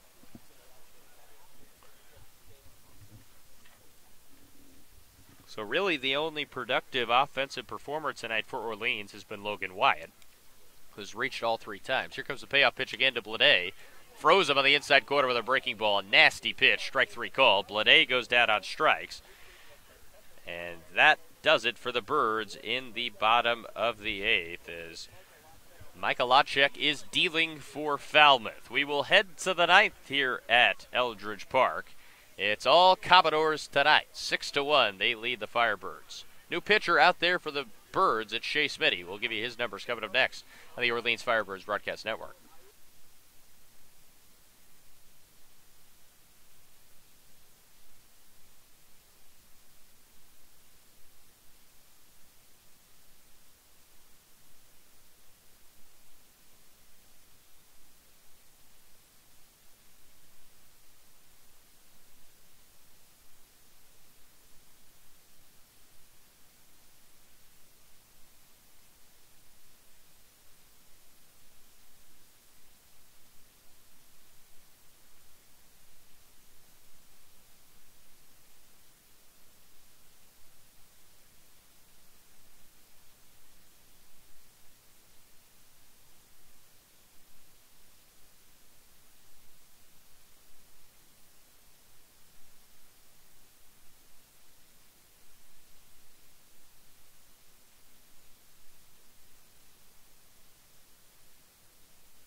Shea Smitty in there for Orleans to pitch the top of the 9th in what has turned into a blowout here from Eldridge Park. Smitty, his 8th appearance of the summer coming right now. He leads the team in appearances. 5 2/3 innings pitched, so hasn't got deep at all for Orleans, but he is a frequent visitor to the mound. He's been pretty decent so far. 2 bad outings have inflated those numbers. Other than that, he's been pretty consistent for Orleans. 8 hits allowed, 3 earned runs, 4 walks, 9 strikeouts, and a 4.76 ERA. And he appeared in Sunday's game, went an inning, and was very good against the Bourne Braves. Yeah, Shea Smitty, that hard-throwing arm out of Louisville, just going to try and keep Falmouth off the board, give the Firebirds offense a chance if they can rally for 5 runs like they did against Bourne. First pitch is a strike in there to Austin Langworthy, the young man from Florida, who's 0 for 3 so far, reached on a walk back in the 5th inning. But you got to give a lot of props to the Commodores. Only 6 hits, but they produced 6 runs out of those 6 hits. And really increased their chances of winning games. For Orleans, only 1 run on just 3 base hits. Here comes the 0-2 pitch. Ground ball to the right side. Should be an easy play for Aldretti. Who fields it, makes the throw over in time for the first out of the 9th inning. Carter's first game back for Orleans. So he was scratched before the first meeting between these two teams back on June 27th. Pinch hit in 1 appearance and hit into a game-ending double play. So what a way, and it'll be Stephen Williams, who has been outstanding so far for Falmouth. He's reached all 4 times, has 2 singles and also 2 walks, scored 3 of the 6 runs for the Commodores. Smitty kicks and fires the 1-0 pitch, runs inside. Williams dodges out of the way, and it's now 2 balls and no strikes. Games like this, very difficult to handle if you're a Firebird fan. 9 walks issued so far. As we've talked about multiple times, just very uncharacteristic. Smitty delivers ball 3 outside with 1 away here in the top of the 9th inning. Stephen Williams looks at strike 1 as he was 1 pitch away from reaching in all 5 plate appearances tonight for Falmouth. And 1 more pitch will have to come in at least before he can trot down to first. Here comes the 3-1 inside, ball 4, a 5-pitch walk. And how about the night for Stephen Williams? 5 plate appearances, 5 times reaching base. 3 of them have been walks, but it's as good as a hit. You hear it all the time. So Kyle Stowers will dig in for Falmouth. He is 1 for 2, but that big-time home run back in the 3rd frame was the difference maker for a while. But since, Falmouth has tacked on a few more runs. Here comes the first pitch into him. It runs high from Smitty. 1 ball and no strike. So Stowers from El Cajon, California, attends Stanford. 6'3", 200 pounds, will be a junior next year. The 1-0 pitch in there for strike number 1 to equal up the count. He is a leader in high school and also a stud in high school. Obviously played baseball, was the captain of the baseball team, also the captain of the basketball team. It's a ground ball to the right side, fielded by Aldretti. This could be 2. The glove flip to Gazzo in time to get the lead runner. So a fine defensive play for Carter Aldretti. They could not turn it, so Stowers is aboard on a 4-6 fielder's choice. And Braden, we've talked all night long about these pitching woes for the Firebirds. They've now set a season high with 10 walks, stat courtesy, of course, our very own Joe Catapano. A numbers guy indeed, and that is concerning. Whenever you're issuing free passes, it just really makes it more difficult for your pitching staff and really for your defense. As the first pitch is low, a breaking ball into Cameron Cannon, who has looked very solid in every at-bat he's had tonight as well. The only time he's been retired was on a fly out to the base of the wall. It was caught by Matt Frazier out in left field. The 1-0 pitch runs high, and Smitty falls behind Cannon. 2 balls and no strikes. And it seems like a very simple thing. When you're on the mound, you obviously want to throw strikes. And, you know, it's just one of those things when you're not doing that, it really makes everyone else's life very difficult. It started with Isaiah Kearns, who just didn't have it tonight for Orleans, and Mahoney didn't have it as well. As that ball's gapped into right center field, Stowers will round second, head for third, and then a runner will advance to second base as well. As the throw in from DeMarco not in time, so a sloppy play. We'll see what the scoring decision is. It is going to be marked an error, so a single and then an error allows Cannon to advance to second base. and more runners in scoring position for Falmouth. In a game of baseball, they give you a glove for a reason, and DeMarco decided not to use it, went with the bare hand on the rolling ball out to center and just tricked off his right hand and allowed Cannon to reach second on his error, the first of the night for the Firebirds. So Smitty trying to work through this and hold the deficit at 5, 2 away, and the first pitch caught by Steer on a fine play, full extension by third base to end the inning. So a web gem play for Spencer Steer will send us to the 9th inning and keep Falmouth at bay. Last chance for the Firebirds coming up. It'll be Steer, Wyatt, Osborne due up for the Firebirds. They trail by 5 runs. It's 6-1 on the Orleans Firebirds Broadcast Network.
Bottom of the 9th inning, Firebirds trail Falmouth 6-1. It'll be the heart of the lineup for the Firebirds, trying to pull off a big-time comeback. It'll all start with Spencer Steer, who made a fantastic full extension grab over at the hot corner. Now, reflexes were on full display for Spencer to end the last frame, and he'll see if his bat can get it going for the Firebirds. He's 0 for 2. Also walked tonight for Orleans as he swings away on the first pitch, hends a high looping fly ball to right field that is caught by the left hand of Stowers for out number 1. The Birds now down to their final 2 outs. Quiet night for Spencer Steer, who got under that baseball, kind of just lazily flying out to deep right field, but he did reach base to extend his on-base streak, but an 0 for night for Spencer. Rare sight to see at home. So it'll be Logan Wyatt, who offensively has been the player of the game so far for Orleans. He's just 1 for 1. The other 2 plate appearances have been walks, though, and he's very good at that, obviously. Logan looks outside it, ball 1 yet again. So Wyatt now with 12 walks on the year. He leads the team in that metric and has been very good at just reaching base. His OBP entering tonight at 439. He's heading the cat right now, 1-0, just trying to reach base for Orleans. That's all they need right now, base runners, as that ball goes all the way to the backstop. Out of the hands of Michael Olachek, and it's now 2 balls and no strikes. And we talked about earlier how rallies get started. It's not necessarily the long ball. It's a little hit here, little walk there, spiraling into some big runs, and that's what Orleans will need here. 2-0 delivery, low and inside, and now it's 3 balls and no strikes, and Wyatt will most definitely be taking here as the Birds, like I said, just needing base runners, trailing by 5 with only 2 outs to play with. It's a 3-0 delivery. Outside quarter, strike 1. And Wyatt will have to stay in the batter's box. The 3-1 count. Logan, who started the season red hot, had been fading of late and hasn't really looked the same ever since leaving a game back on June 25th. As he looks at ball 4 outside, now 3 walks on the night for Logan Wyatt. And the Birds have a base runner here in the bottom of the 9th in the form of Logan Wyatt. Yeah, that's exactly what Orleans needed, is get a base runner. It's as good as a single, if you will, and now Wyatt gets on. Now you just need Osborne to pass the baton and keep Orleans' chance alive. So it'll be Nick to step in for Orleans. 1 for 3 so far. And a heartbreaker of an AB last time has had a golden opportunity with runners at first and second base. Lined out to right field. This time crushes one down the right field line as well. It'll be foul. Retrieved by a youngster. for strike number 1, but Osborne didn't miss an extra base hit by much as he just hit it right at the right fielder Stowers to end that 6th inning. At that point, it was still a close game at 4-1. The Commodores basically put it away in the top of the 8th with 2 runs scored. Still not official, though, and in the game of baseball, it ain't over till the last out is recorded. The Birds still have a very slight chance as Osborne looks at a breaking ball in there for strike 2. This would be a save for Mikolajchuk, who relieved in the 7th inning, and it was a 4-1 game at the time, like I just mentioned. So it would be a save for him if he can close this thing out. Comes the 0-2 pitch. Osborne looks at a fastball that runs high above the letters. This is now 1 ball and 2 strikes. Research completed, Braden. Okay, what we do you got? have the update. 11 leadoff walks this season by Orleans pitching staff. That has contributed to 8 runs for the opposition. So almost every time. And that really is troubling as Osborne hits a bouncing ball foul down the left field line. So quick percentage on that, 11. You pull out your calculator. Let's see what that is. I don't need no calculator. It's about you're pulling 80, up 81%. 72%. Sorry, You're wrong up. direction of 75. Yeah, you were close. You said you didn't need your calculator. You were very confident, and then you missed by a pretty substantial amount. At least I didn't overthrow the catcher today. Osborne swings away, sends a high fly ball. This one truly is a home run in an elevator shaft. It's caught by the shortstop, Davidson, and now the Birds down to their final out.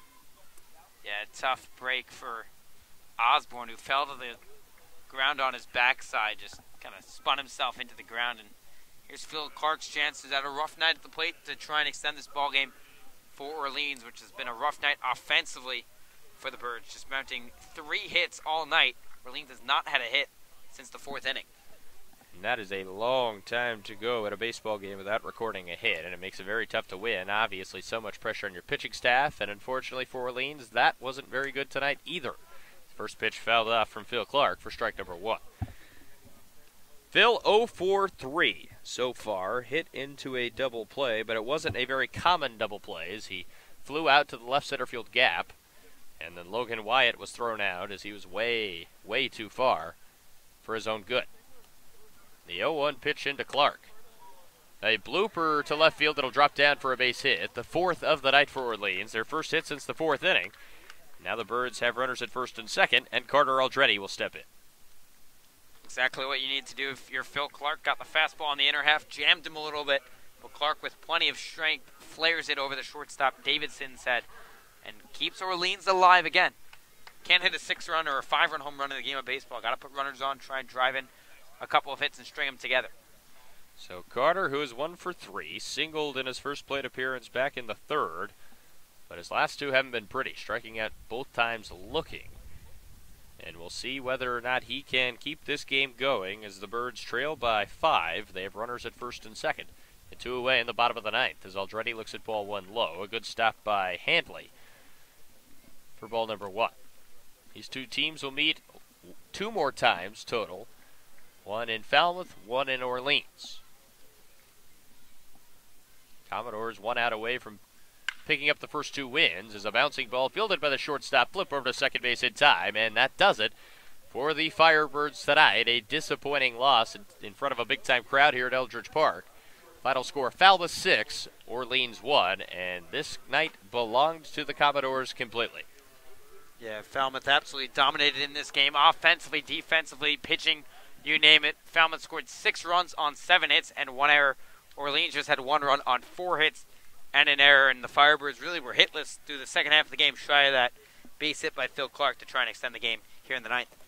So a tough one indeed for the Firebirds. They now drop to 6-12-1 in just a 2-hour and 30-minute ball game here at Eldridge Park. So the Birds, not the night they were hoping for, coming into their home game against the Commodores a day after an off day. Instead, it is a big-time loss before they face the Chatham Anglers the next 2 nights. Tomorrow night on the road, and the next night here at Eldridge Park. So the Birds will be looking to bounce back tomorrow against the Anglers, and coverage will kick off with the Bird Talk pregame show, holiday-themed, from Veterans Field at 6:45 before first pitch at 7 o'clock. And Josh, if you're Orleans, mainly the pitching staff, a very tough night out there for the pitchers. 10 walks issued, the most so far this season. How do you try to bounce back after that? I mean, it simply comes down to throwing strikes. Obviously, that's something Orleans has done a very good job of this season, but for whatever reason tonight, the Birds did not get the job done commanding the strike zone, and really the lone bright spot pitching-wise was Josh Hendrickson.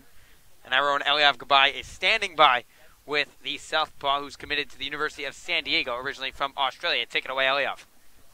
Thanks, guys. Now, Josh, you came in the third inning. When you come in that early, you end up with 3 strikeouts, 8 up 5 innings. When you come in that early, is the main objective to just go as long as you can? I think so, yeah. Coming out of the pen, it's to give the guys a chance, keep getting zeros on the board, and keep the offense in the game, and trying to eat up as many innings, keep the bullpen fresh for the next couple days. And your curveball was working. How do you try and mix that in order to keep the batters off balance? I just try and throw that as hard as I can, throw it in there for a strike, throw it for a ball, try and get them reaching after throwing a fastball, speed them up, slow them down, that kind of stuff. Yeah, and it's 4th of July tomorrow. You know, you have the big rivalry game against Chatham. Are there any extra chips on shoulders going into that rivalry game at Chatham to try and get that W?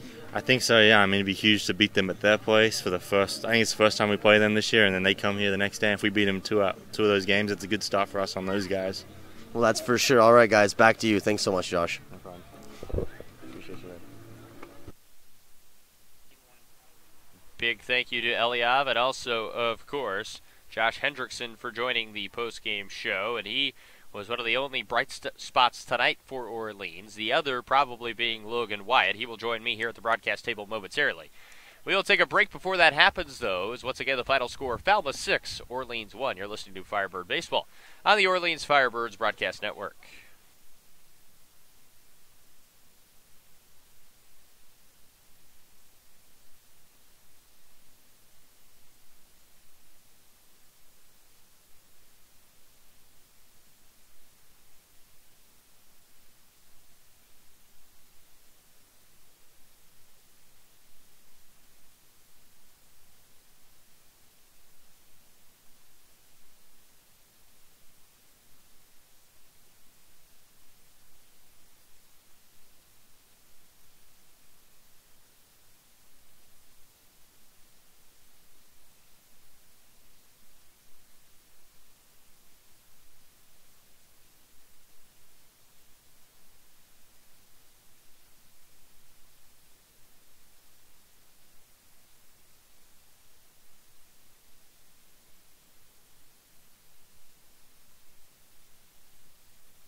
welcome back to the Bird Talk Postgame show. I'm joined now by first baseman for Orleans, Logan Wyatt. And Logan, first off, thanks for coming over. I know it was a tough loss, 6-1 at the hands of the Falmouth Commodores, but you were one of the bright spots offensively for Orleans, and you have been all season long, of course. You only 1 for 1 tonight, but you had 3 walks, so you reached all 4 times, and that's something you've really excelled at so far this season. Your OBP suggests that, and you also lead the team in walks. So kind of curious about your approach at the plate. You're a very patient hitter, but when you do see a strike, you really go off on it. Yeah, every at bat, I just try to go up there and be as relaxed as possible, and I tell myself all the time, just let the ball come to me, like see it deeper so I can see every pitch and get that one pitch that I'm looking for each AB. So I'm just seeing it as deep as possible, picking up spin early, and just attacking the fastball.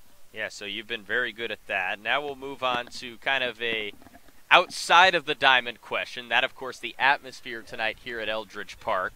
The official attendance numbers just came in. 2,733 people filled the hill here at Eldridge Park. The biggest attendance of the summer so far by far, and it really was a cool atmosphere. What was it like out there on the diamond? I didn't even really notice it until after the first inning. I looked out on a foul ball, and I was like, holy cow, there's a ton of people out of there. So I was like, wow, yeah, it was cool. Yeah, having all those people out there. Yeah, and so we got to expect that for the rest of the summer, especially Thursday against Chatham as well. So if you're around, come fill the hill. And then last one, after a tough loss like this, it's bounce back tomorrow. It's got to be on the road, and Chatham should be a really cool atmosphere on the 4th of July. So how does the team kind of approach things after a tough loss like this? I say tomorrow, the pitchers just go out there and establish the strike zone early, so you can get more calls from the umpire. And as hitters, I think just stay with the same approach, keep doing what we've been doing, because we've been smacking the ball around a little bit. So I think if we just stay with that approach and pitchers establish the strike zone early, I think we'll be all right. As Kelly Nicholson says, turn the page, move on to tomorrow. Logan, thank you so much for joining us. A good game for you, and we look forward to seeing you tomorrow night in Chatham. No problem. I appreciate it. All right, that was Logan Wyatt, the big slugging first baseman for the Orleans Firebirds. Once again, big thank you to Logan for stopping by and chatting. And like he said, just got to move on and try to attack the Chatham Anglers tomorrow night at Veterans Field. So should be a fun one tomorrow night. We're really looking forward to bringing it to you on the 4th of July. It should be a fantastic atmosphere. And Josh, that's all you really can do after a tough one like tonight. You just got to try to move on. You got to turn the page, and it's really been a story for the Firebirds. Whenever you think they're heading in the right direction, they have kind of a fallen off game like this where they just get outplayed from start to finish, and it just wasn't Orleans' night. Great pitching by Falmouth. You got to tip your cap to them. They kept Orleans hitters off balance all night long. Really, the only guy that really figured out the puzzle was Logan Wyatt, who reached in all 4 of his plate appearances. Very respectful hitter at the plate, takes his time up there, and pitchers know that, and they pitched him very carefully, and that was part of the reason why he reached 4 times. But if you're Orleans, you just need something to spark this team. You're playing a couple men down. You have, obviously, Graham Stinson and Kenyon Yovan on Team USA. Jax Groshans is in Taiwan competing in a tournament with Kansas. Brandon White went home today, so it's kind of that next man up mentality. Someone's got to answer the call. We saw Nick Osborne do it for a couple games. Spencer Steer before that when Logan Wyatt went down. Who's the next man up for the Birds that's going to try and give them a couple victories? Summed it up quickly, Josh. You said it in your first sentence. It just was not the Firebirds' night tonight. They dropped at the hands of the Falmouth Commodores 6-1. Birds now 6-12-1. They'll be looking to bounce back tomorrow night in Chatham. Should be a fun and special atmosphere between the Anglers and Firebirds. 6:45 pregame show and first pitch at 7 o'clock. Signing off from Eldridge Park one more time. Falmouth defeats Orleans 6-1. Braden Bell, Josh White signing off. We'll see you tomorrow night on the 4th of July.